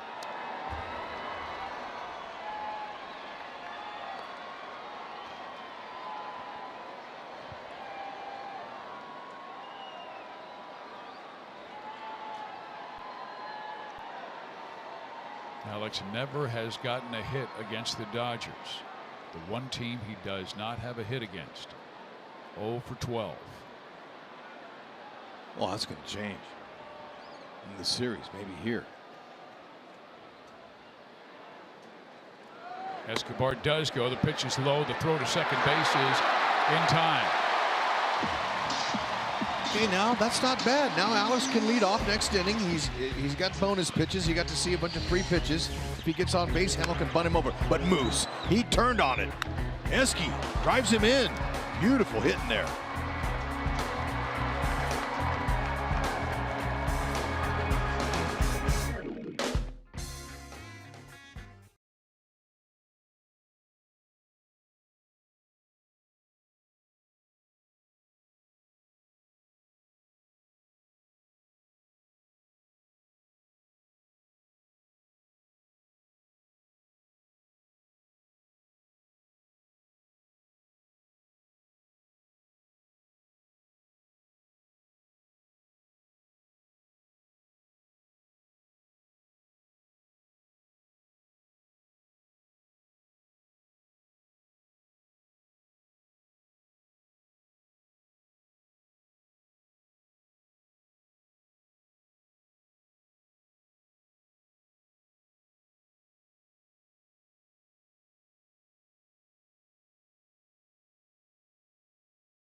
And at Dodger Stadium, the Royals leading 1-0. And while many of the Royals had never played a big league game here at Dodger Stadium, that's not completely the case for Eric Hosmer, as Eric Hosmer and Danny Duffy were here with Team USA for the World Baseball Classic. Danny's already getting ready to hit on Sunday. He didn't pitch in the 2 games here, but Eric Hosmer had hits in both of those games against Japan and Puerto Rico. Team USA, their locker room was the visiting clubhouse here at Dodger Stadium. That's where they popped the champagne when they won the whole thing. And Eric Hosmer telling me today that he really became... It's a long foul ball there. No damage. But he said that he really became close friends with guys like Christian Yelich and Ian Kinsler, Nolan Arenado, Marcus Stroman, and he said one of his lasting memories in that visiting clubhouse was Jim Leland, their manager, giving a big motivational speech after they beat Puerto Rico to win it all, saying that other people said the U.S. didn't have pride and didn't care, but he knew that group did, and they won it here at Dodger Stadium. Special memory for Eric Hosmer and Danny Duffy. Yeah, that guy's been a winner wherever he has gone, in high school, state championship, national championship, world championship in the major leagues. He won minor league titles and a World Baseball Classic title. You have to hire winners to win. Yeah, and you know, Haas, what is he, 27, 28 years old now? Okay, most MVPs are from 27 to 32 years old, where they win MVPs. That's the maturity level of a guy like that. Very rare do you get somebody younger. Way to come back on him. Good job by Hamel. And he strikes out Grandal for the 2nd time, and that's 4 strikeouts for Hamel. But think about what Haas has accomplished so far in his young career. He's already done a lot of things. So he's his future is extremely bright. Now that's a good finish off pitch right there, especially after he hit that long home run, foul ball. His first time up, he finished him off.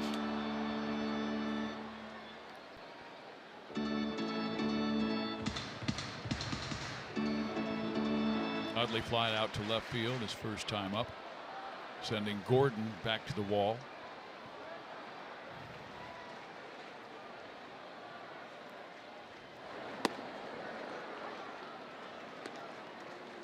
He's hit 5 home runs this year.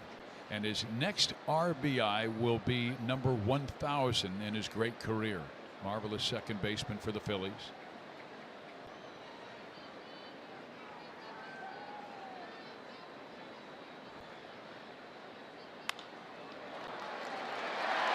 That's a base hit to the right side. Dodgers have had base runners in every single inning off Hamill. Number 66, Yasiel. That ball had eyes on it. I mean, to get it by two guys diving like that and didn't even hit it that hard. That's a nice single. He'll take it.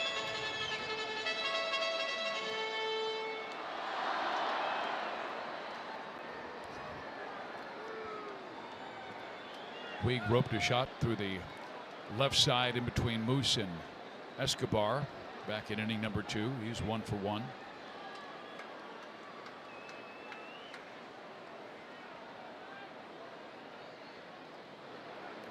Seal got off to a very good start. First couple of weeks of the season, hit 2 home runs in 1 game back in April, but then cooled off a little bit.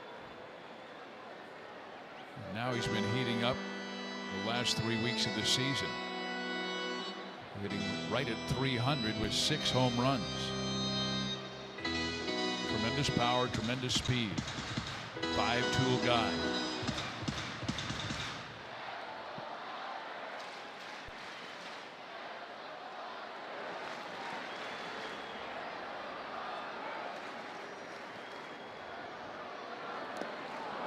Chases the first pitch slider. Strike 1. And Utley at first base, he's a hard-nosed player, and he is the guy with his slide, remember, against Pittsburgh, Hud, who forced Major League Baseball to change the rule. And you could not take out that second baseman on a double play. Yep. You had to slide. You have to slide directly at the bag now. He's a hard ball player. Another slider for strike 2. Very nice. I don't know if Hamill will throw him anything other than a slider. Right. You get a hitter looking like that, plus the fact that he's second in the league and grounding into double plays with swings like that. He's got 15 times he's grounded into double plays with his speed. Yeah, because he swings off balance like that. Those are the kind of swings that bring that ground ball. Now he did get a base hit on a hanging slider back in the second. Right. Hamill Don't make throwing them in the dirt. That was a mistake. Don't make them. Just keep it down. Same pitch.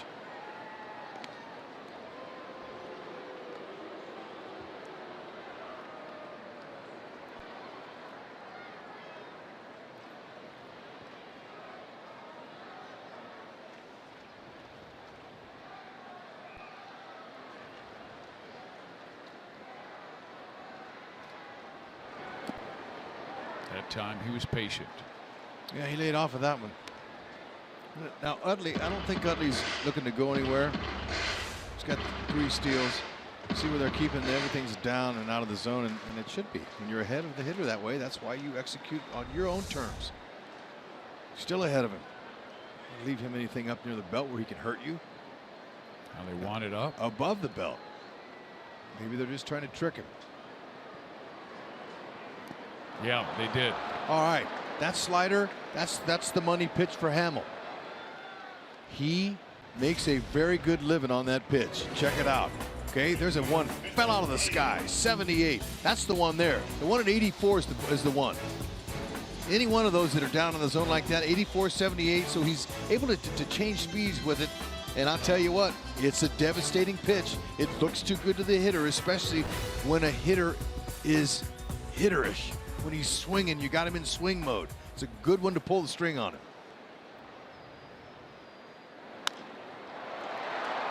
That will find left field. Kenta Maeda, the pitcher, comes through with a base hit just by Mike Moustakas.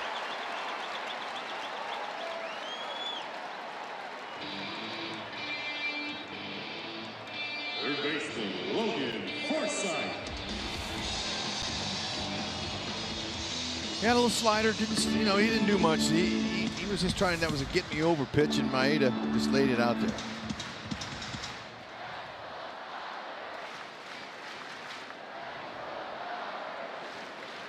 Hamill at 64 pitches. He's been pitching from the stretch in every single inning. 2 on in the first, 1 in the second, 2 in the third, 2 so far in the fourth. But because he always pitches from the stretch, he is used to that, but he's pitching from the stress. 4 stressful innings.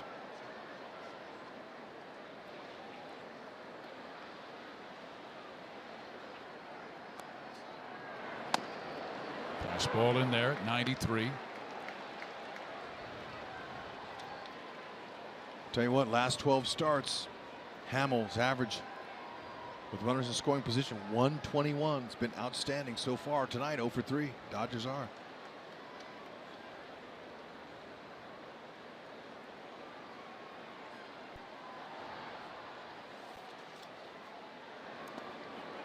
Boy, Salvy's doing a great job blocking those sliders in the dirt. How about that, AJ? You know, you said he had a great career, you know, and he kind of was being humble, but he was quick to point to Salvy, wasn't he? So he said, "You see that guy down there? He's great." Best in the American League. Well, he's got soft hands. In the National League, you have Buster Posey and Yadier Molina. Right.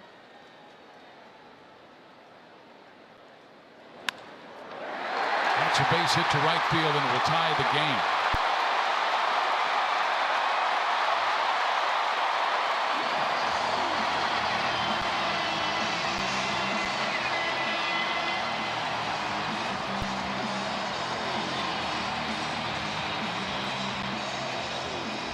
Forsythe snuck it right by Haas. Has his fastball in the outer half.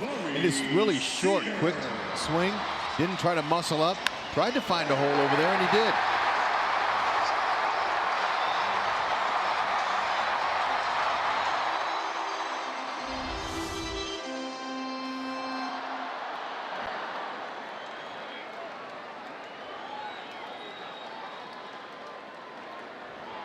Now Corey Seager 0 for 2, reached center fielder's choice and struck out.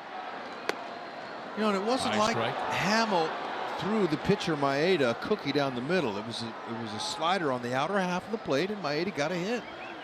You know, that ended up hurting him, but still, you know, that's just baseball. The Royals are not done scoring.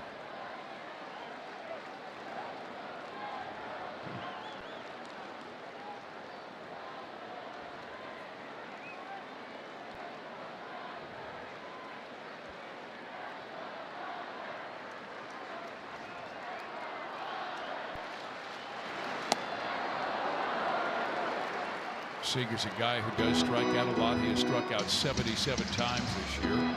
Still growing up in the big leagues, only 23 years of age. Dodgers first-round pick in 2012. He was North Carolina's high school player of the year.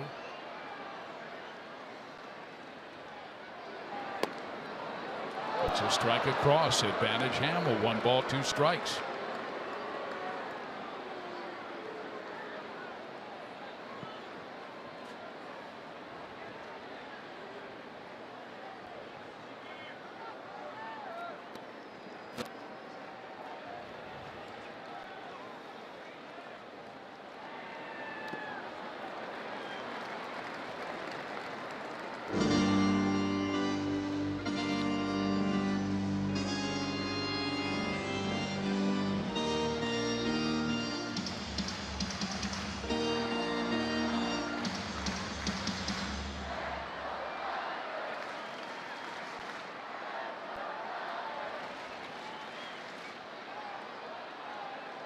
He needs to finish him. Oh, Foul back. Right idea. Raise the eye level above the belt. Just got a tick or two. He doesn't want to go 3-2. The runners will be moving.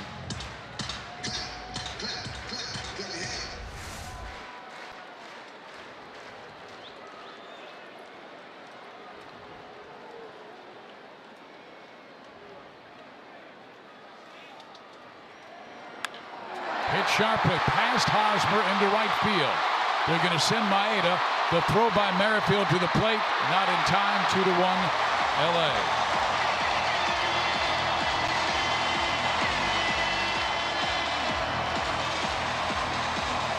Hanger. So in the 4th inning here, they're singling Hamill to death. Now this is just a hanging breaking ball, and that speeds the batter. That speeds his bat up, and he was able to smoke it. Luckily, he didn't hit it out of the park, because a 3-run homer there would have really hurt. Merrifield's throw's not in time, but the Dodgers are capitalizing on some pitches that Hamill's leaving out over the plate, and that's.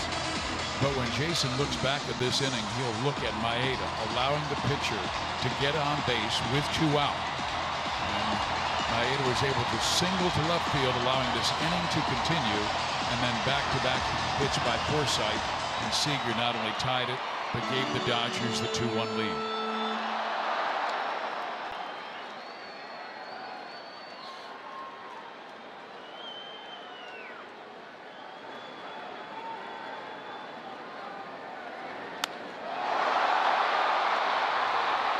Cain in center will take care of Chris Taylor. The inning is over, but Hamill gives up 2, and now it's the Dodgers 2 and the Royals 1 going to the 5th.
Bottom of the 4th to claim a 2-1 lead over Kansas City.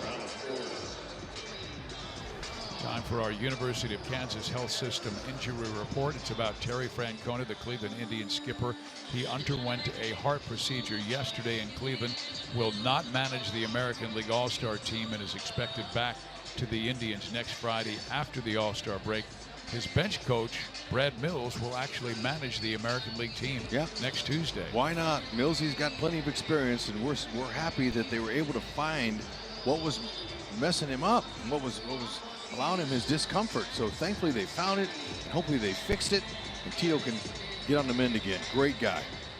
Yeah, he certainly is. And here is Alex Gordon to lead things off for Kansas City. He was at the plate when Escobar was cut down trying to steal second base. It will be Gordon, Hamill, and Merrifield here in the 5th. Okay, now I like to call what Alex had last time up before Escobar got thrown out. I like to call that the bonus at bat, because he got to see 4 pitches, free pitches. Didn't count or anything, but it goes into his memory bank. Hopefully now he'll bust him. Starts off Gordon with a slow breaking ball at 74 miles an hour. Might do it again. Nope. They say he went 0-2. Tell you what, doesn't take much to go to swing when you're trying to check it. Just a little bit of a flinch. That umpire, he'll get you.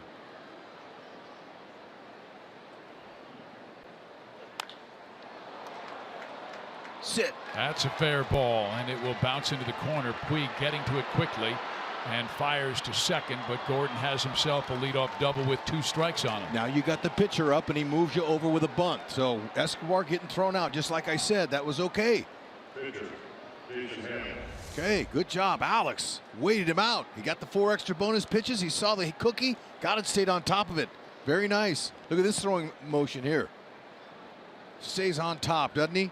Ball stays straight. Alex beat it.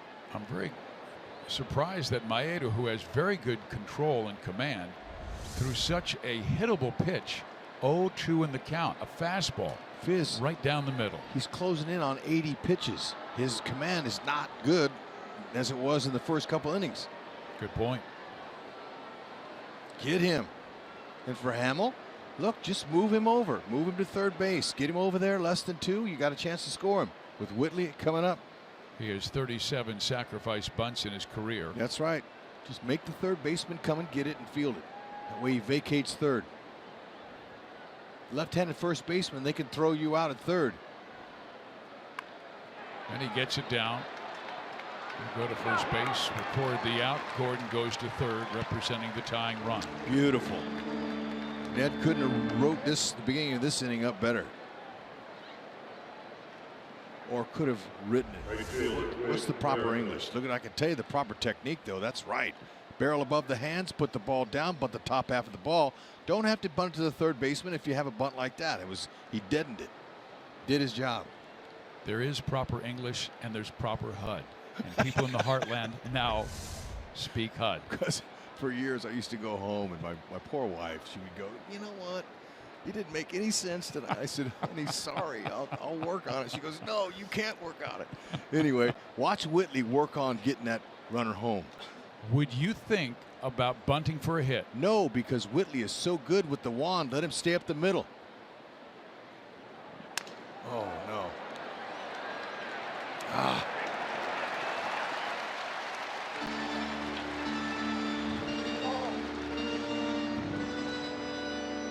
So 2 outs, and fans come out to the K on July 18th when the Royals take on the Tigers for the next T-shirt Tuesday. The first 10,000 fans will receive this Summer at the K T-shirt. To get tickets, visit Royals.com/T-shirt Tuesday. Maeda picked a good time to throw that inside heater and jammed Whitley. Whitley was sitting on the heater. He's sitting on it, but he just couldn't get to it. Now Rick Honeycutt, he says, our guy's getting over his 80 pitch limit. Let's get somebody loose. But Torres has got to be able to give him a parting gift and tie this thing up. Don't let him lead with the lead. Now I will tell you an interesting statistic that I learned last night watching their game. The Dodgers, Oral Hershiser was talking about how the Dodgers are undefeated this year with the lead after the 5th inning. 48-0. That's got to go. It's got to change. And I heard that last night. I go, up. Our Royals, we got 26 come from behind wins. Including Wednesdays when they trailed 6-4 in the 6th inning when Cain went deep to tie it, and it stayed that way until the 10th when Perez won it. But that's why I thought Witt might try not a suicide squeeze, but bunt for a base hit with the rookie coming up after him. Get that run home from third base. It's going to be an automatic run score there. But with the infield in like that, I think Ned was just taking a chance of letting him swing the bat. He's efficient getting runners home from third with less than 2. Right, he has very good numbers.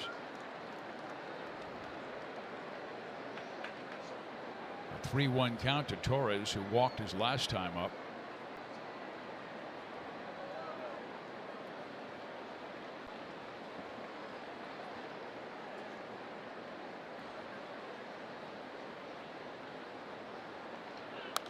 That's the way to swing it. Yeah, you got that runner out there. Swing it, pick him up if he's going to try to get in there on you. And that was his pitch because Grandal had set up inside and the fastball tailed back over the heart of the plate. Maeda's taking his time. He walked on back of the mound. He's rubbing up the ball. He knows he's done. It's almost over for him. This will be it for him. So he's trying to concentrate here on executing his pitch. He wants to make the good one here. Maybe he makes a mistake. It's not going to be straight.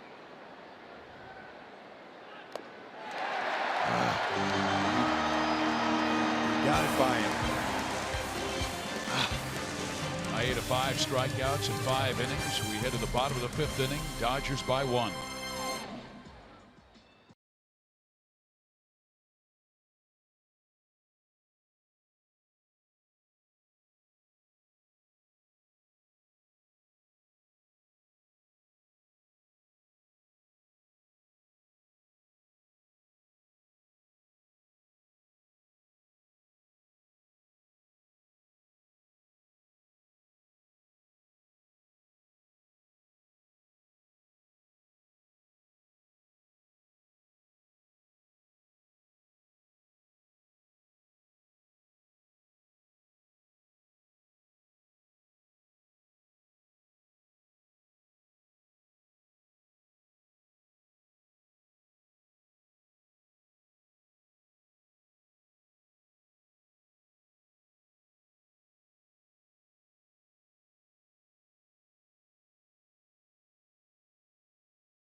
American Forces Network, now in its 75th year of broadcasting to American military personnel overseas in more than 170 countries and naval ships at sea.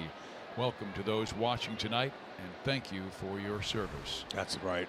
Coming to you from Dodger Stadium in Los Angeles, the first place Dodgers against the Royals, second place in the American League Central. They've been hard charging on the Cleveland Indians. Maeda, you wonder if he'll be coming back for the 6th inning. Josh Fields was warming up in the Dodgers bullpen. Okay, Rick Honeycutt talking to the interpreter to Maeda.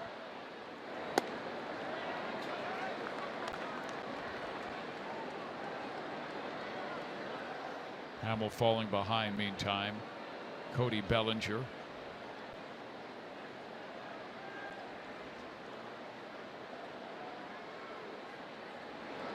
And then bunts, and it's a beauty.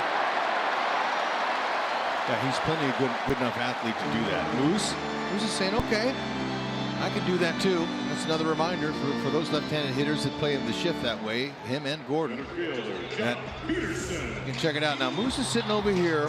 Why not do that? I mean to tell you, that is the easiest hit in the world. Look how Bellinger squared around with plenty of time, because he has time. He doesn't have to act like it's a suicide squeeze or conceal the drag bunt. Square around, let them know you're doing it, and do it. Put it down. I remember Cookie Rojas, we had him on last week, and he was talking about that, saying, I don't know why guys don't do more of that. Good. Peterson with another vicious rip. Strike 1. And every time the Royals turn a double play, the next day McDouble sandwiches are $1 at McDonald's all this Royals season long. But Hamill has only induced 1 double play all year long in his 16+ starts. Yep, he's a fly ball. Strikeout fly ball pitcher. That's okay. It's always that one. I'll tell you, be careful here. Peterson, he had a rip. Yeah. I think he takes a rip like every time. He does. He don't get cheated. He hails from Northern California, Palo Alto.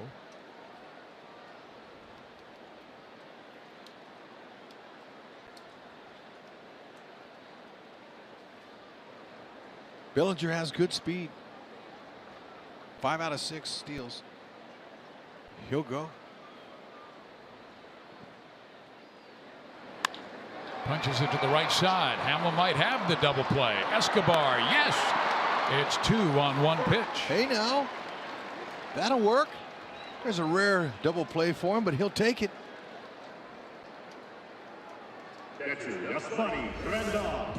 Look at that. A McDouble on the way, folks. There it was. Torres to Escobar. Look at Esky shift his feet.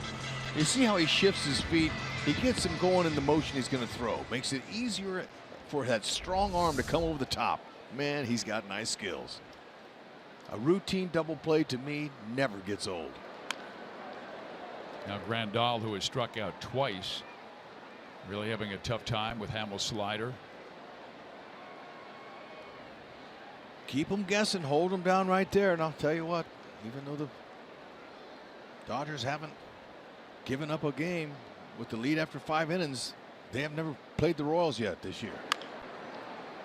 Hamill had a very taxing 4th inning, faced 7 batters, threw a ton of pitches. He's at 83 pitches, and when he gets past 76, well, the batting average for the opponents go up. 5 strikeouts, 5 groundouts, and 4 flyouts in this game. Opponents hitting .364 after 76 pitches.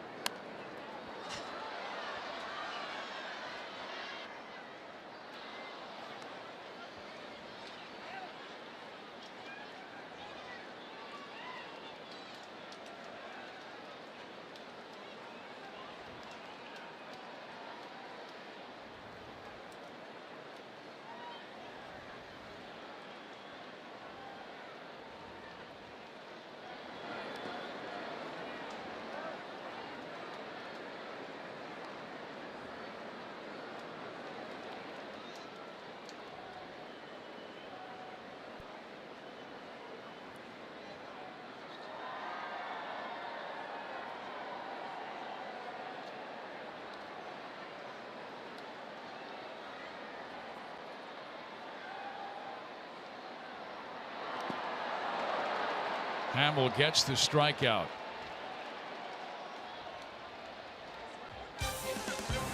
Hey now, time for a rally. There's Mr. Mantis making an appearance. Laced with love, saying the biggest Star Wars fan.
We head to the 6th inning of play.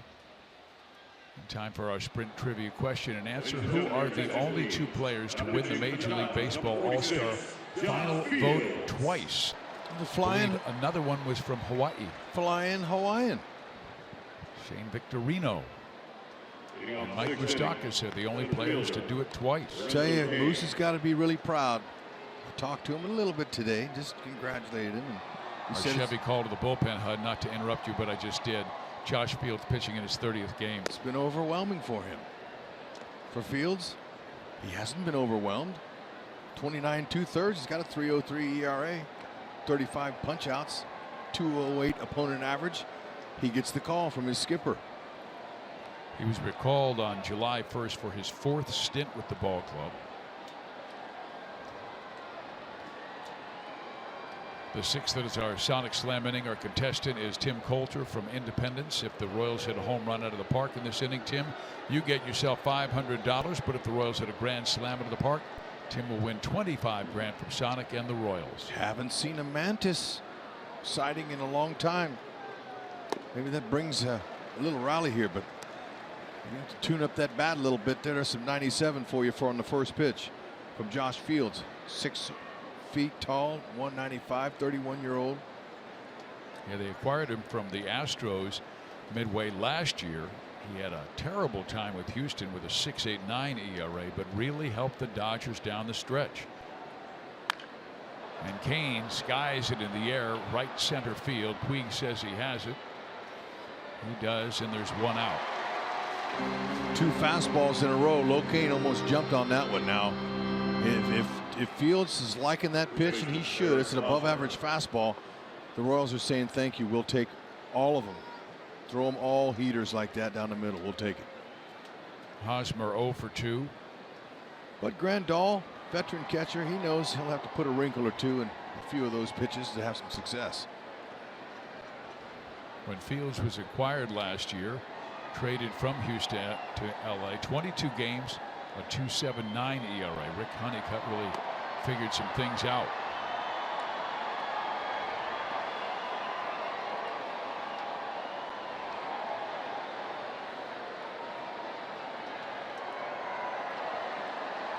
"35 strikeouts and 29 2/3. Same pitcher that Haas took deep in the division series in 2015. Yeah, 2015. He got him. Fastball.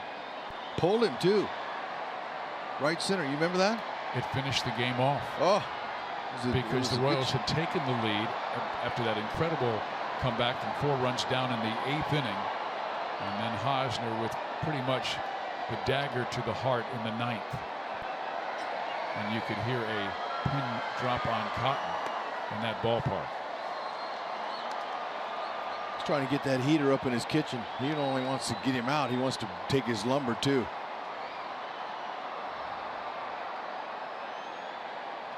And of course, the Texas governor couldn't scramble fast enough to eliminate his tweet.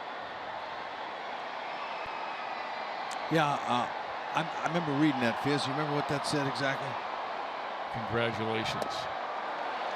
Before the game's over. On both teams, right? Making the. No, congratulations to the Astros for advancing to the American League Championship Series. Oh, I thought it was, they had the Rangers. They won too. No, it was Houston. Okay, my bad. He got in trouble. Well, he didn't get in trouble. Sometimes you should wait for the final out. Yeah, not sometimes. No. Every time. Yeah, in baseball for sure. That's a base hit to left field.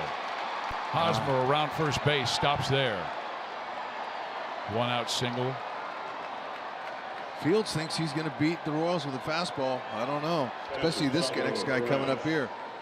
You can't throw it hard enough. If it's not located properly and you're just throwing it up there. And look at that. He's a high fastball hitter. He loves that. Thank you. He'll take it. And he now is hit in 13 straight games. Second longest active streak in the league. Yeah, that's his 101st hit of the year. Leads all Royals in hits. Perez had the big hit Wednesday. Home run to right center. Those folks in the front row might need some earplugs. Oh, and he missed.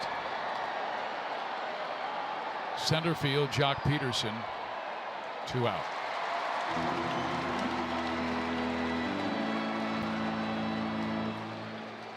Before the first swing, make your picks for the T-Mobile Home Run Derby Bracket Challenge.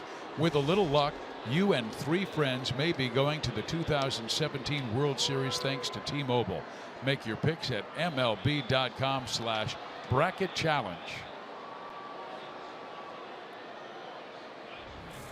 How do you feel about this confrontation right here? I like it. Fields throwing mid-90s fastballs to a guy who absolutely loves those heaters. He's homered in each of his last 3 games. Might put a wrinkle on the first one. Be careful. Yeah, he did. Yeah. You can't throw them all straight in there because these guys, as good as they are, as hot as they are, they'll hurt you. Mike ripped a double down the right field line his first time up and scored the Royals' only run on Escobar's single. Now with 2 out, down in the count 0-1. Upstairs, 1 ball, 1 strike. He's firm. Got a nice beard. Hot day like today, though, Fizz. No, thank you. Wonder. Wow, these guys get away with that in the heat. It's popular. Yeah. Fear the beard. Shook off the breaking ball. He's going with the fuzz. Ooh, man. Ooh, it's good pass. Confident swing. Very.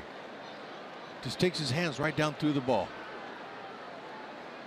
It's down 1 and 2.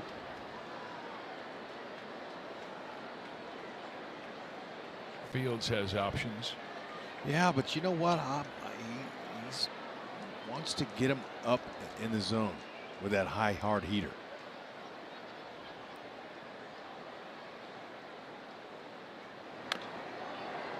He went with the breaking ball. Just love to see Moose get a hold of one sometime in this 3-game series. Just for all of his fans out here. Just so we can hear more Moose calls. Yeah, they didn't have to drive as far from Chatsworth area down to Dodger Stadium as they do to Anaheim to watch the Royals battle the Angels.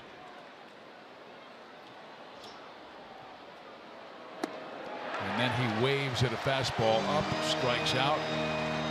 Royals lead 1.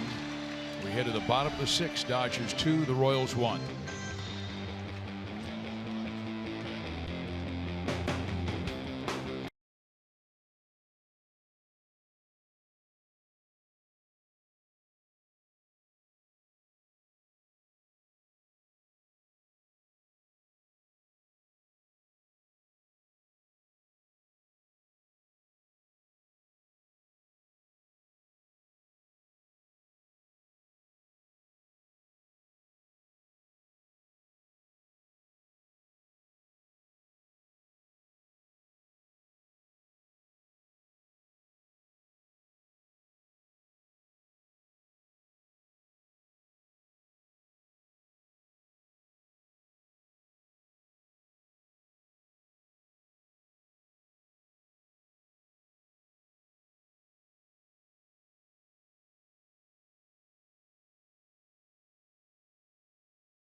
With a 2-1 lead, the Royals had a 1-0 lead in the top of the 4th, but the Dodgers came up with 2 runs in the bottom half of the 4th. Utley started the rally with a single, and an out later, Kenta Maeda, of all people, the opposing pitchers, singled to left, and then Forsythe and Seager were singles.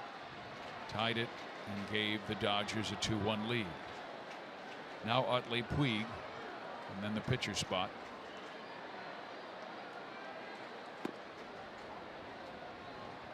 Not a bad spot there. Just because Salvi was sitting on the outer half didn't mean that missed. Where did it miss?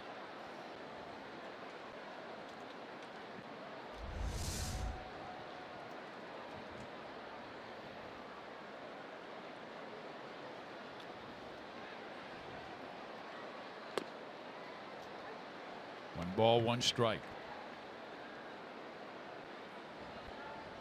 Utley in his 14th year.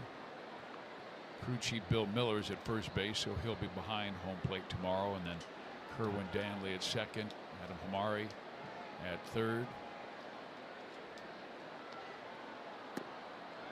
Ooh, they appeal and say he did not go. Where's the pitch? Look at Hamill. Look at he's shaking it. Yeah, I agree with you. I mean, let's see where it was located first. That's two that have been strikes. That's where you want to pitch. That's where you're trained to pitch. You leave that thing up. He's thrown him 3 strikes and the count is 2-1. Well, we've seen him miss up with pitches and the pitcher got him. Center field, Cain. Got away with that one.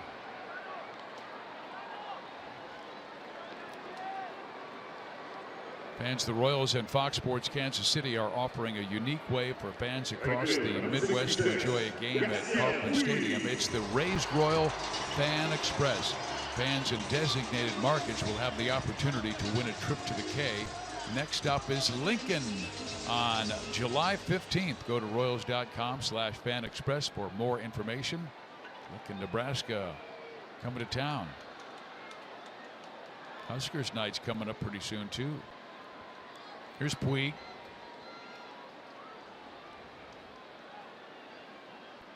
I wonder if we can get Ersty to town. I know last year we begged him to come.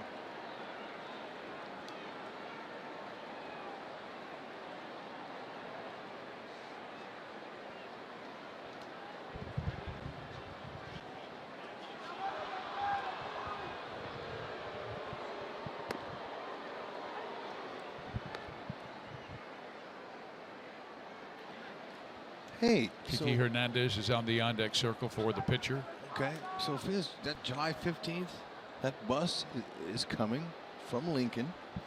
We can get Ersty to get on with his beautiful wife and boys. We can see Ersty.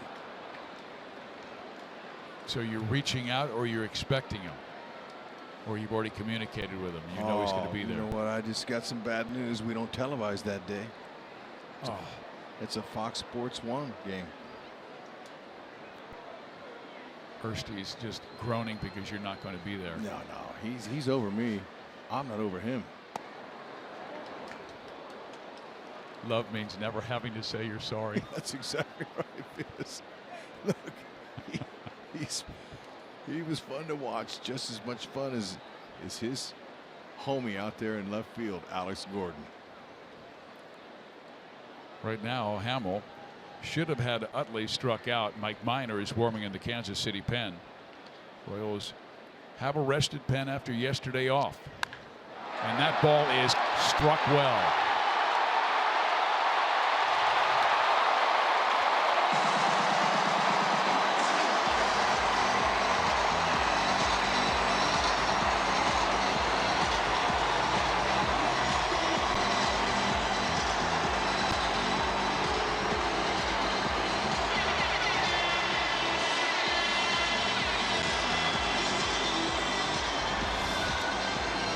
This ball was laced. That's a spinner that didn't stay where he wanted, although it was not badly located. He just dropped the head of that bat on there and got the backspin.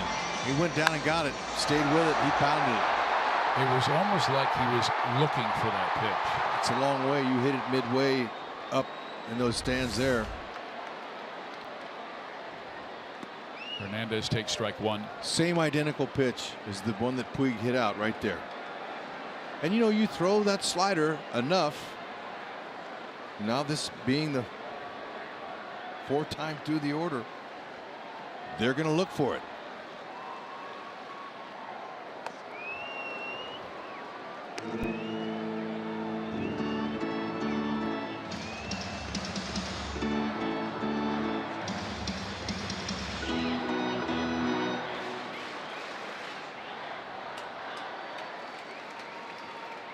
That's 16 home runs now for Puig. Nice two-seam fastball that came back on the outside corner and gets a called strike 3, and Hernandez is the second out. Third baseman, number 11, Logan Forsythe. Wow, there's the one on the black. He thought it was off, but you got to go, Hernandez. Now Forsythe, who's had a very good game, pair of walks in the first and third, and then RBI single that tied the game in the fourth.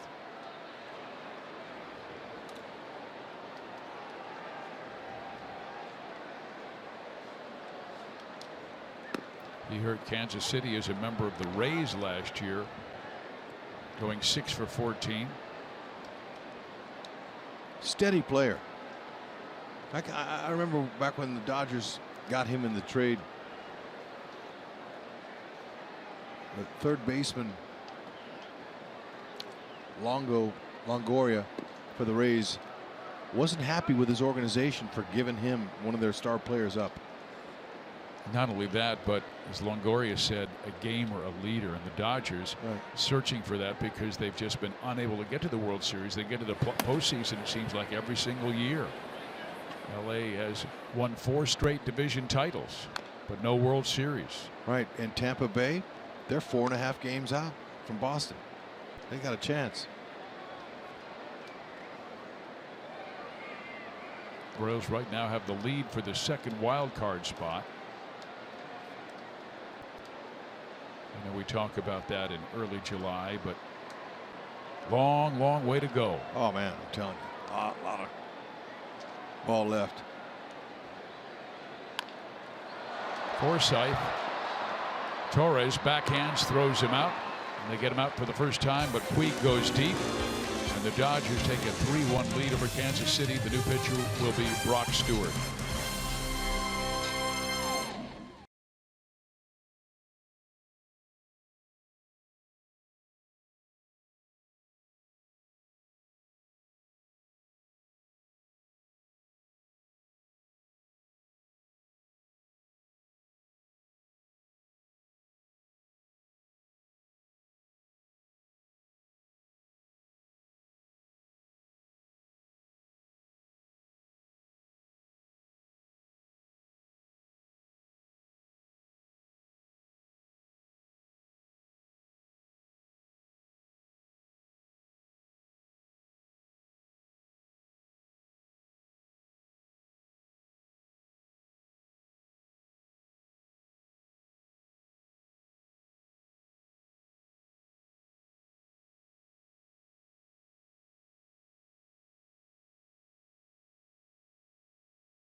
In Dodger Stadium, and the Royals, when they built Royal Stadium and debuted it in 1973, the architects really took a look at Dodger Stadium and brought a lot of the similarities. The How about opened that? Outfield and the uniforms as well. The writing very similar. Wow. How about it? All blue World Series this year, Fizz. That would be cool. This is our Chevy call to the bullpen. It is Brock Stewart, a 6'3" right-hander from Normal, Illinois. He was recalled from the minor leagues on June 26 for his second stint in the big leagues, and their bullpen has done a tremendous job. An ERA of 3. That's the lowest in the National League, and the closer you get to Mr. Jansen, the more trouble you're going to have of providing your team with a victory. Yep, you're right. This is a young man here. He's got a good fastball again, just like Fields, who came in there. Going to throw heaters. Brock Stewart, 92 to 96, fastball, slider, change. We'll see Escobar, Gordon, and then a pinch hitter very likely for Hamill. Yeah, and any time that you are undefeated from the 5th inning on the entire season, 48-0, tells you they got something in their pen. Shutting down teams.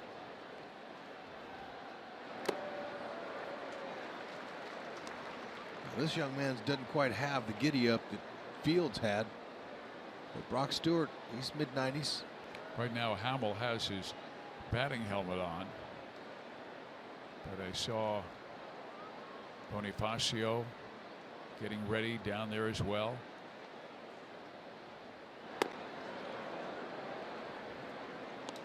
In this case, a walk is as good as a hit. For sure. But like I said, he's got 6 walks. He's not walking. He's going to be hacking right here, I guarantee you.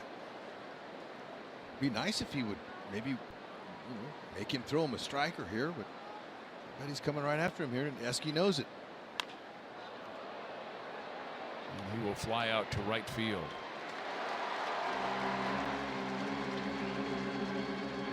Oklahoma City Thunder fans, make sure to purchase your Oklahoma City Thunder Day theme ticket for the July 16th game against the Rangers. Each theme ticket comes with a Thunder branded Royals hat and your seat for the game. Visit Royals.com/theme tickets for more information and to get tickets. Much like Seattle, a lot of Royals fans vacationing in Southern California. A little harder to pick out, though, in this crowd. Because of the blue. Strike on the outside corner.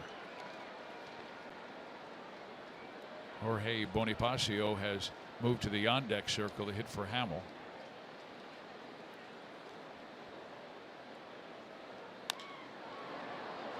Gordon pops it up. And 2 out.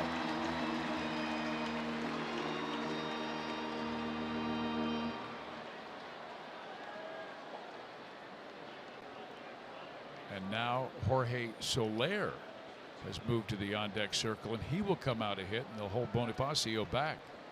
Yeah, managers will do that sometimes. They'll have 2 guys ready, and then if somebody gets on base, they'll go with another guy. And perhaps they thought Bonifacio, a more disciplined hitter at this stage in his career than Soler, they wanted somebody on base. He's 0 for 1 off of Ned's bench this year. The most pinch hit opportunities have been by Mike Moustakas. No, excuse me, Brandon Moss. Moss is 0 for 4. Moose is 1 for 1.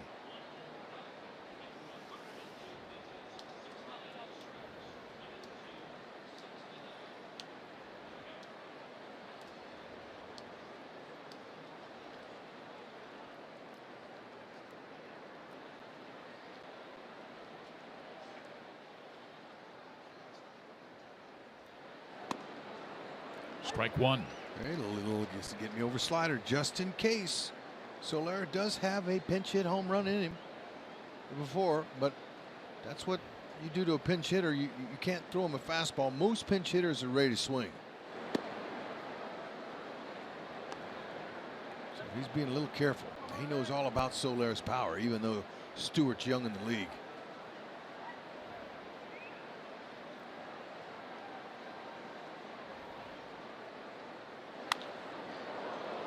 Whistled foul left side. Sure. Better get out of the way over there, Mike. Yeah, he's about, with Soler up a pull hitter, he's about 30 feet beyond the coach's box. He nearly swallowed his gum.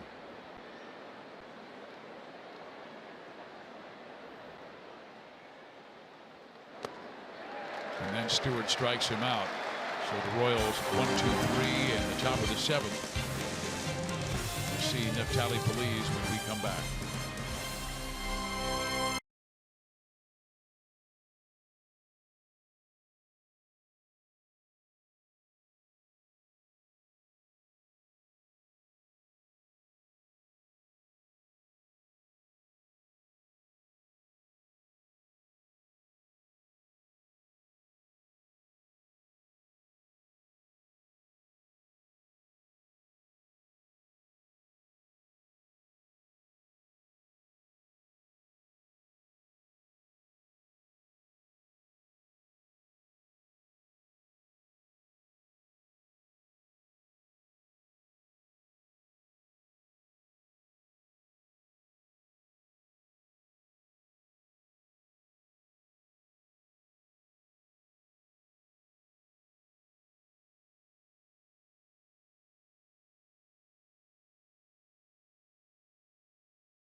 This copyrighted telecast is presented by the authority of the Kansas City Royals and may not be reproduced or retransmitted in any form. And the accounts and descriptions of this game may not be disseminated without the express written consent of the Kansas City Royals. Here in the City of Angels, Los Angeles, Steve Physiok, Rex Hudler, Joel Goldberg, Jeff Montgomery. Dodgers lead at 3-1. Don't miss that, Fizz. Do you miss any of that right there? Not at all. That's traffic. That's why when people from Southern California ask me, how do you like the weather in Kansas? As I say, well, you got bad weather in LA. And they go, what are you talking about? And I said, it's called traffic. That's right. Either way, it slows you down, whether it's ice or millions of other people. Uncle. Here is Neftali Feliz, comes out of the bullpen. Yep, this is going to turn his fastball loose. He's got a good changeup too. Fastball changeup combination. Dave Island's been working with his lead shoulder and his arm angle. A couple of different things. Trying to fix this young man here. Ooh. And still a young guy at the age of 29 with 96, 97 miles an hour in his arm. A guy who was a closer in the past. Saved 40 games for the Texas Rangers in 2010, 32 more in 2011, then had some arm problems. Gets a pop-up. High arcing pop-up to Lorenzo Cain in center field, and Seager is the first man out in the bottom of the 7th. You get a guy that big throwing downhill with a little bit of nice little angle. He's going to get more depth to his slider. He's going to get more on his heater and hopefully better command. He put it where he wants it. Front shoulder. Been pulling out at times when he was with Milwaukee. And they gave up on him. Yeah, even as recently as last year, had a good season with Pittsburgh. 62 games, 3.5 ERA, 61 strikeouts, and almost 54 innings. But is that what you're talking about, Shoulder. where he yanks the ball a little bit? There's a shoulder pull right there. Dave wants just talking about north and south with that shoulder like he does with all the pitchers. But until you get him in that video room and show him some film and break it down, sometimes it doesn't click. See, Salvi's just hitting his shoulder right there. It's coming up. This shoulder is going to swing open. When it swings open like that, he pulls it glove side.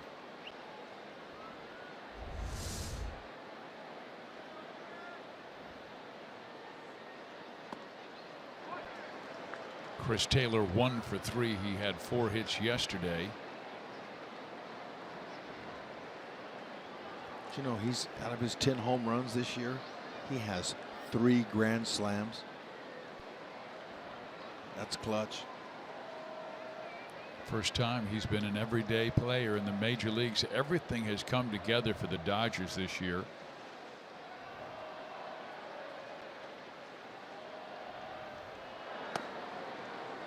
And then on a 3-0 count, lays that fastball right over the heart of the plate. The Dodgers a season high 29 games over 500 and the largest lead in the National League of any division. Last 2 pitches by Feliz have been there. You think Dave Roberts has anything to do with that? Boy, he was quite a player. Helped the Red Sox win a world championship as a player. Look at that here. And as a leader, a lot of people were surprised he got the job. Yep. But look at that, just rearing back. There's some 98. We 98. saw 96, 97, and 98, and that young man's looking back saying, wow, we didn't go over him in the meeting today. Well, how do you know that? Well, I'm just saying. This is the look back. Told me, watch him. He's going to go back to that dugout, and then he's take 2-3 steps out of there. He's looking at Feliz. And you saw the elevation on that Fox tracks where one was about belt high, then another was about 2 inches higher, and then up around the letters for that last strikeout. Who couldn't use that arm? And look at the changeup at 87. He's a Herrera. Could be a nice reclamation project for Dave Island. Has done great work with Right. reclamation projects. Right. Look at that. Got him out. 1, 2, 3. Pull this down. Escobar takes care of it, and Phillies with a solid 7th. We hit to the 8th inning of play, where Whit Merrifield will lead things off for KC.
Dodgers 2 in the 4th and a Puig home run in the 6th. They lead at 3-1, and fans come out to the K July 19th with a Game of Thrones night. Your theme ticket to watch the Royals take on the Tigers comes with an exclusive Royals-themed Game of Thrones t-shirt. Purchase your theme ticket today at royals.com/theme tickets. Royals fan enjoying the music here at Dodger Stadium. Game 1 of a 3-game series. Top 8. Top of the order. Merrifield, Torres, Cain. Staying with Brock Stewart. Mid-90s fastball, slider change. Mainly just slider. Fastball, slider. Hadn't seen the changeup yet. See if they can get Dave Roberts a little nervous in there. Get some guys on. Meat of the order coming up. Throw a little comeback, a little Royals magic like they can do. That's right. Get on base. I wouldn't be surprised if Merrifield took here.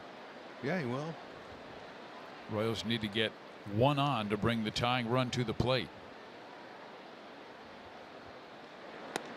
Yeah, he threw it right down the middle, and Whit was taking at 96 miles an hour. Okay, Whit's telling himself, if you do that again, I'm going to bottom hand you down the right field line.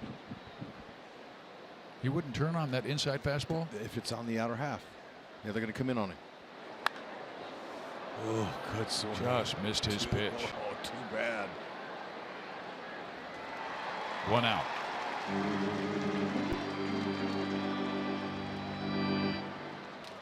Second baseman number Yeah. 46. You get ahead in the count like that, hitter, you're in the driver's seat. That's a heater in, and he just missed it 1/4 of an inch. Gets a little bit higher on that ball. They're 1 run shy. He knew it. Stewart has faced 4, retired all 4. Fine line.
Stewart tried to get him to chase that running fastball away.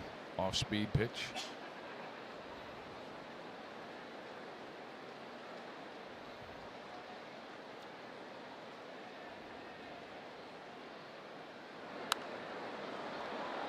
I'll tell you, Rick Honeycutt has done a great job. Since Honeycutt joined the Dodgers in 2006, the Dodger pitchers ranked first in the major leagues in ERA, strikeouts, strikeout to walk ratio. He's a fine left-handed pitcher for the Oakland A's. Utley will take care of Ramon, and that is 2 outs. Well, just like we promised you earlier in the game, it's Miller time, brought to you by Miller Lite. How many times do we see this? Oh, Hamill thought it was a homer. Locain says, nah, not on my watch. Locain can believe it.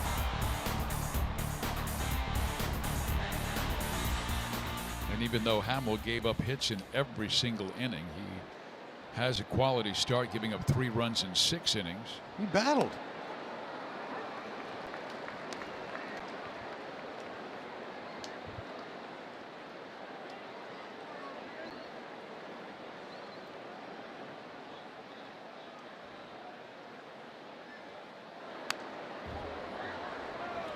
This kid is throwing strikes. Whitley almost got him. He fell behind 2-0, first hitter of the inning here, and he almost booked him. But now that it's an 0-2, Locain's been behind all night. He's been down the count. Gave Maeda a good little battle the second time up, foul off about 8-9 pitches. Man, that high fastball is tough to square that up.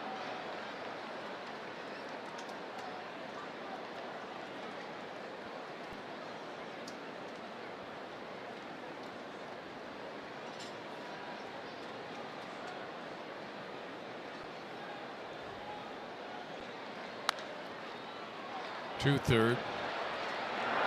Forsythe throws out Cain. Stewart has done a great job in his 2 innings.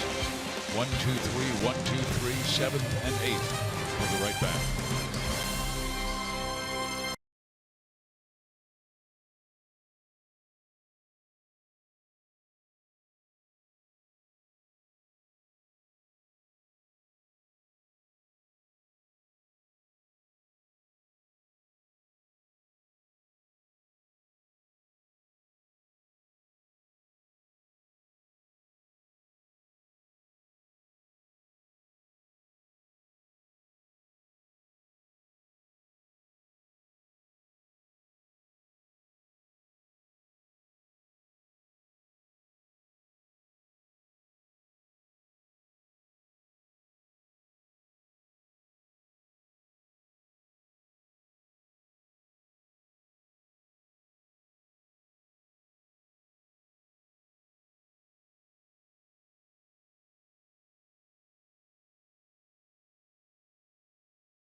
Brought to you by Ford, going further so you can, and by Academy Sports and Outdoors for all for less.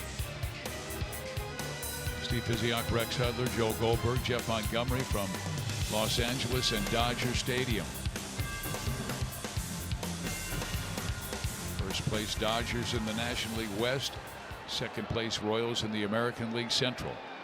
Kansas City has won all 3 games on this road trip All three in Seattle, now coming to LA.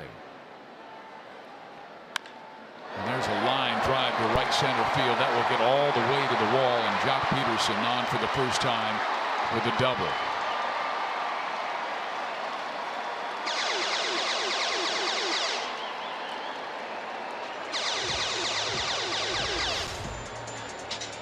Heater, he knew it was coming. He's going to try to ambush him, but the ball was down low, and that's why he kept it in the park. That's a good location there by Feliz.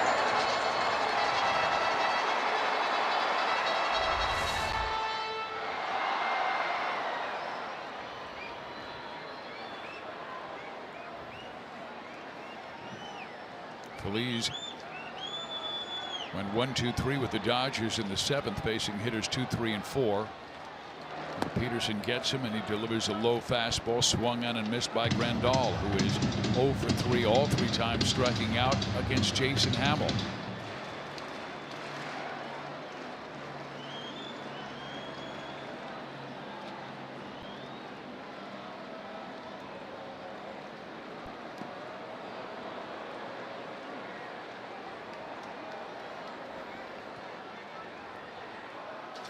Peter Moylan.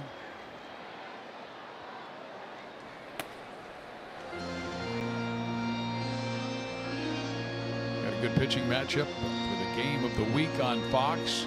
Ian Kennedy going for Kansas City, and Brandon McCarthy going for the Dodgers.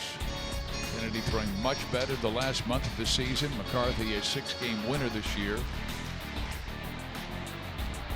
And that game is on Fox, 6 o'clock Central Time.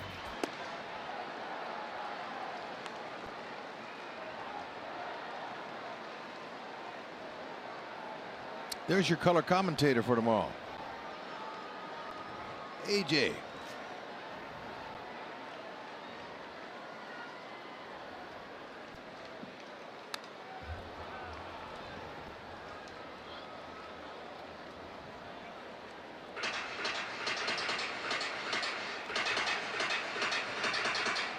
Randall down in the count.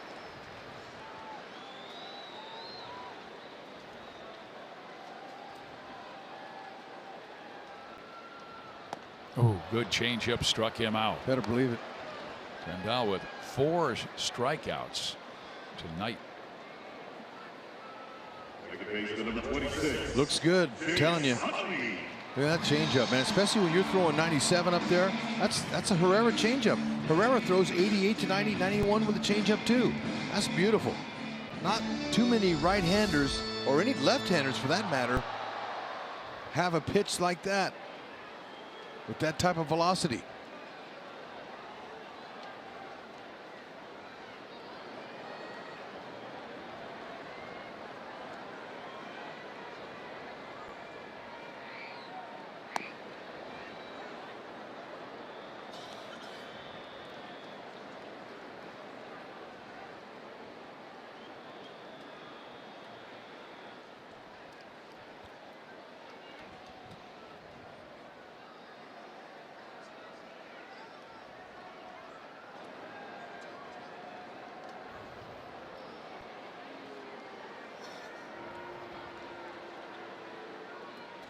Utley singled and scored in that 2-run 4th.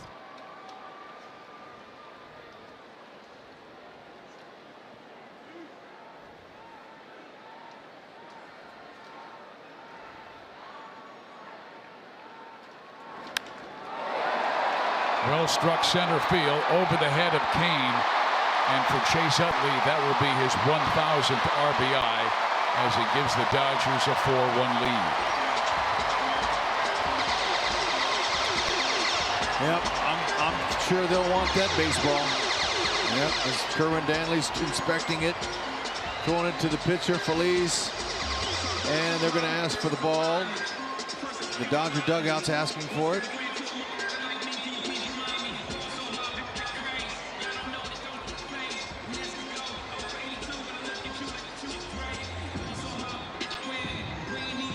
Salvi took it from him and gave it off. There it is. Congratulations to Utley. Pitching change here in LA.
Missouri Tiger fans, make sure to get your Mizzou night theme ticket for July 21st when the Royals take on the White Sox. The first 3,300 fans through Gate A with this theme ticket will receive a limited edition Mizzou branded Royals cap. Join your fellow Royals Tigers for an evening of Royals baseball. Make sure to purchase your ticket at royals.com/theme tickets. And the crowd was roaring for Chase Utley as he recorded his 1,000th RBI, becoming just the 9th active player to have 1,000 or more RBIs, joining Pujols, Beltre, Cabrera, Beltran, Holiday, Gonzalez, Cano, and Martinez. Pretty special. And you know that they waited, they put his picture on the board, and Utley just simply tipped his cap to the crowd. Didn't take it off his helmet. He's just a baseball player, Fizz. He's just, that's who he is. Not real flashy, just a gamer. Total gamer. Gamer. When you hear that term, that's That's player. the ultimate compliment. Well, that's a player that just makes the play, disregards his body or anything like that. Plays hurt. Plays hard, Plays to win. hurt, plays to win. The Royals have a lot of those guys. Moylan has an 0-2 count with Yasiel Puig.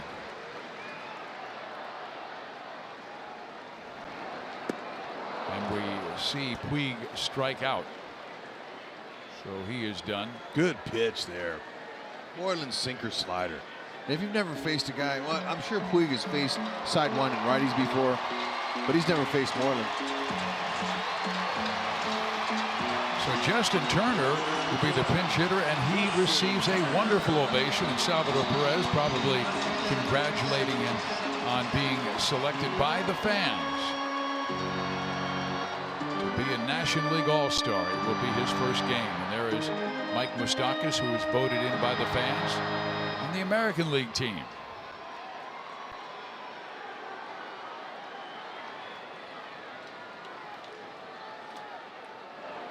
And Hud, I thought it was really cool before the ball game.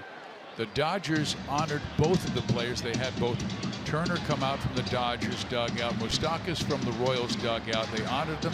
They gave them a special trophy for being selected by the fans into the All-Star game. And you know, Moose didn't know Turner before all this whole thing, and now they're friends. That's the magic of baseball. One of the many wonderful things about the game.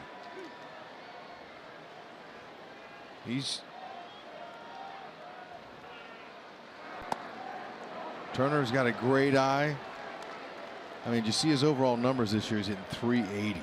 He's 2 for 3 with a pinch hit homer this year off the bench. And you know, he's a great story because he was not a prime candidate coming up, top prospect. He was actually released by the New York Mets, came to the Dodgers, failed a physical, and had to sign a minor league contract and turned it on, played great.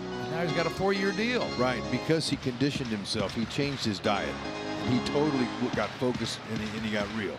Always had good hands. And when you have numbers like that as a pinch hitter, you're going to find a job. And then he took that everyday job and ran with it and never gave it up. Got to work hard. You had to trim off some of that baby fat and get real. Oh, it's like a Viking with that beard. Yeah, he's making all us redheads proud. Believe that.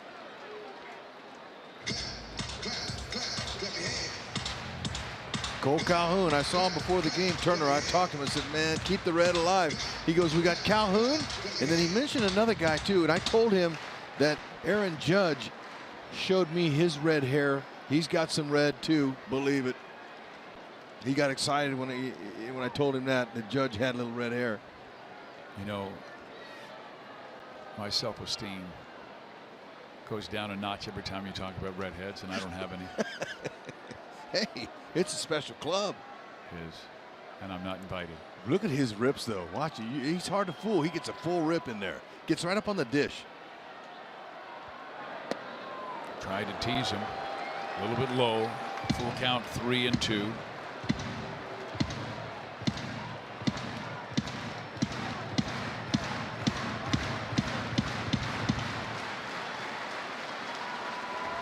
.380 batting average.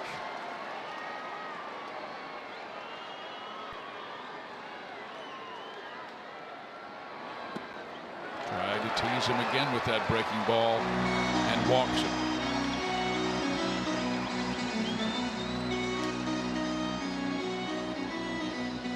Third baseman number 11, Logan Forsythe.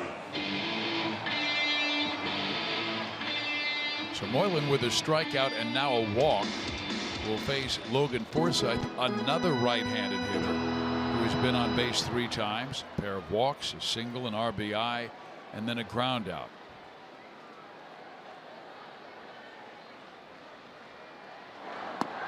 Strike 1.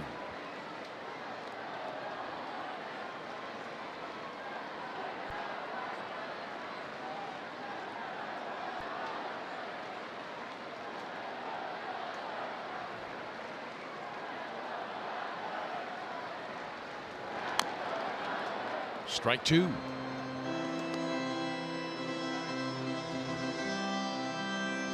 Tomorrow's game will be 6 o'clock Central. Again, Kennedy and McCarthy. And then Sunday we'll be back on Fox Sports Kansas City. And that's going to be quite a pitching matchup right before the All-Star break with Danny Duffy up against Clayton Kershaw. Oh, you're not going to want to miss that, baby. You know Duffy's going to be fired up. You don't want to miss tomorrow's game on Fox either, because look, in order for the Royals to take that final series, they got to get tomorrow's. If they can't get Kenley tonight, Jansen, he's waiting down there. They got another bullpen guy up in case the Dodgers get any more runs here. Falls out of a save situation.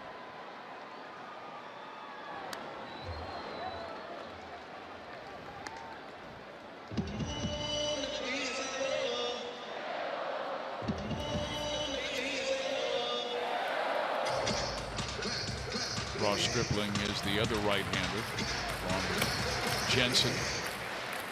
Jensen has been one of the elite closers, if not the best, in the National League. Again coming inside, this time with the slider.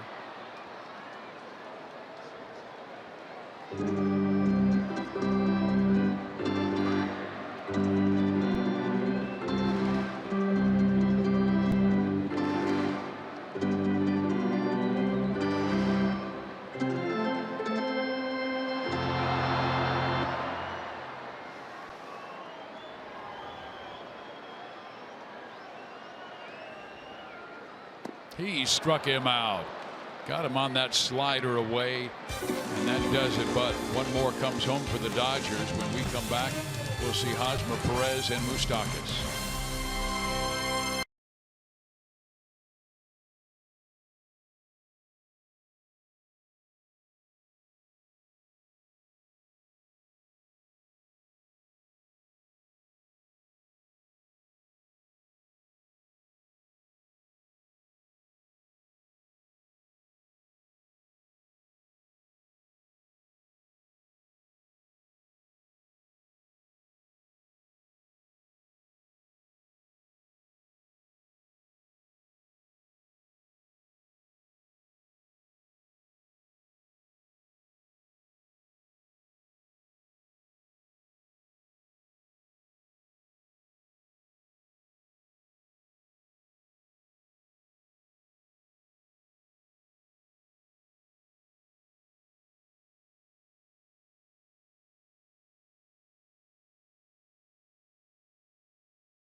Against one of the best closers in baseball coming up on Boulevard Royals Live. The Dodgers, they can hit, but they also have the arms. We saw that tonight. Plus, analysis from Jeff Montgomery, comments from Ned Yost, and post-game reaction will get you ready for the rest of the series. That coming up on Boulevard Royals Live. But now, and Hud's always the optimist, got to try to get to a guy that makes hitters look like me. 4-0 record, 20 for 20 in save opportunities. Look at the command. 2 walks, 56 strikeouts. Kenley Jansen. Yep. And like great Hall of Famer Mariano Rivera, who's not in the Hall yet, but will be, he uses mainly just one pitch, a cutter. He's got a slider that he'll use at times, but mainly just hard cutters. A 2-seamer, he'll mid-90s. He can add and subtract. Depends on what he wants to throw, but he's in command. He's in charge. That's what a closer in his elite category does. Straight downhill. See, there's 91. He'll go 91 to 98. Just depending on when he wants to. He was a catcher when he came up. And they made the suggestion he go to the mound, and boy, his career really took off. Hosmer 1 for 3 in the game, a base hit to left field. Perez to follow, and then Mike Moustakas. Now you hate to face Jansen, I'm sure, that's because they got the lead. But I guarantee you, there's some of them hitters that they're looking forward to it. Seager throws out Hosmer, 1 out. Fans, you can crush home runs and dominate in your very own Derby competition in the official MajorLeagueBaseball.com Home Run Derby game on the App Store and Google Play. Swing for the fences against more than 10 million players from around the world as your favorite Derby All-Star. Download Home Run Derby for free today. Perez 1 for 3. That single came back in the second inning. And there's that little cutter at 92.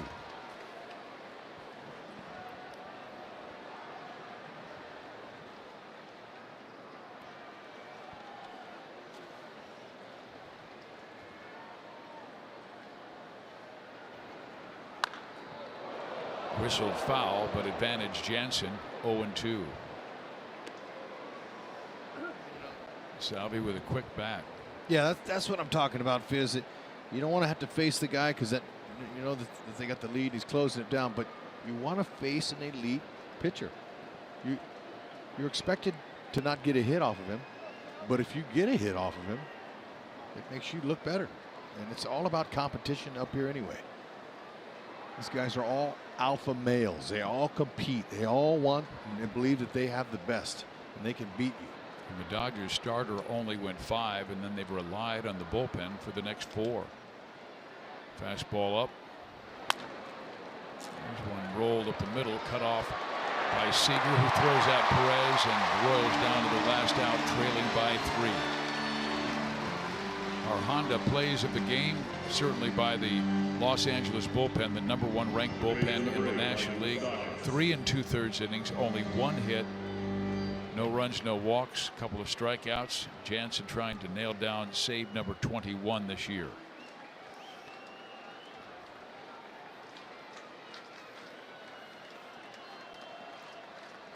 A win over the Royals would send LA to a season high 30 games over 500.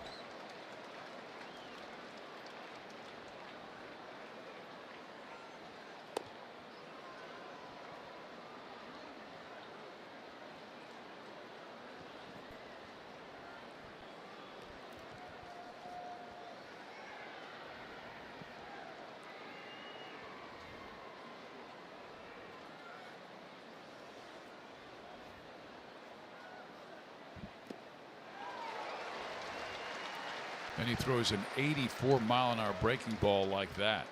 You have to be so ready for that high-octane fastball. He'll pull the string once in a while. Man, I'll tell you what, that was a great breaking ball. Mm-hmm.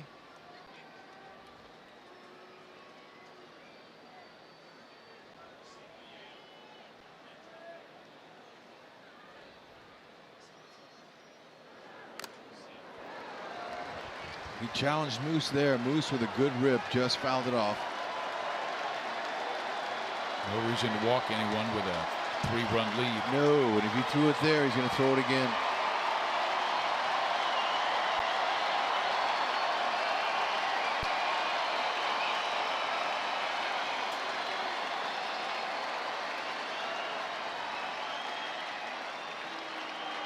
Tell you, that really messes with a hitter when a closer like that shakes. If you're expecting fastball, got to look for it. Cutter. Popped him up. Grandal. Game over. The Dodgers take game 1 of this series. Puig hits a home run. Jansen tops off a fantastic bullpen performance by LA's bullpen. Utley with his 1,000th RBI. We'll be right back.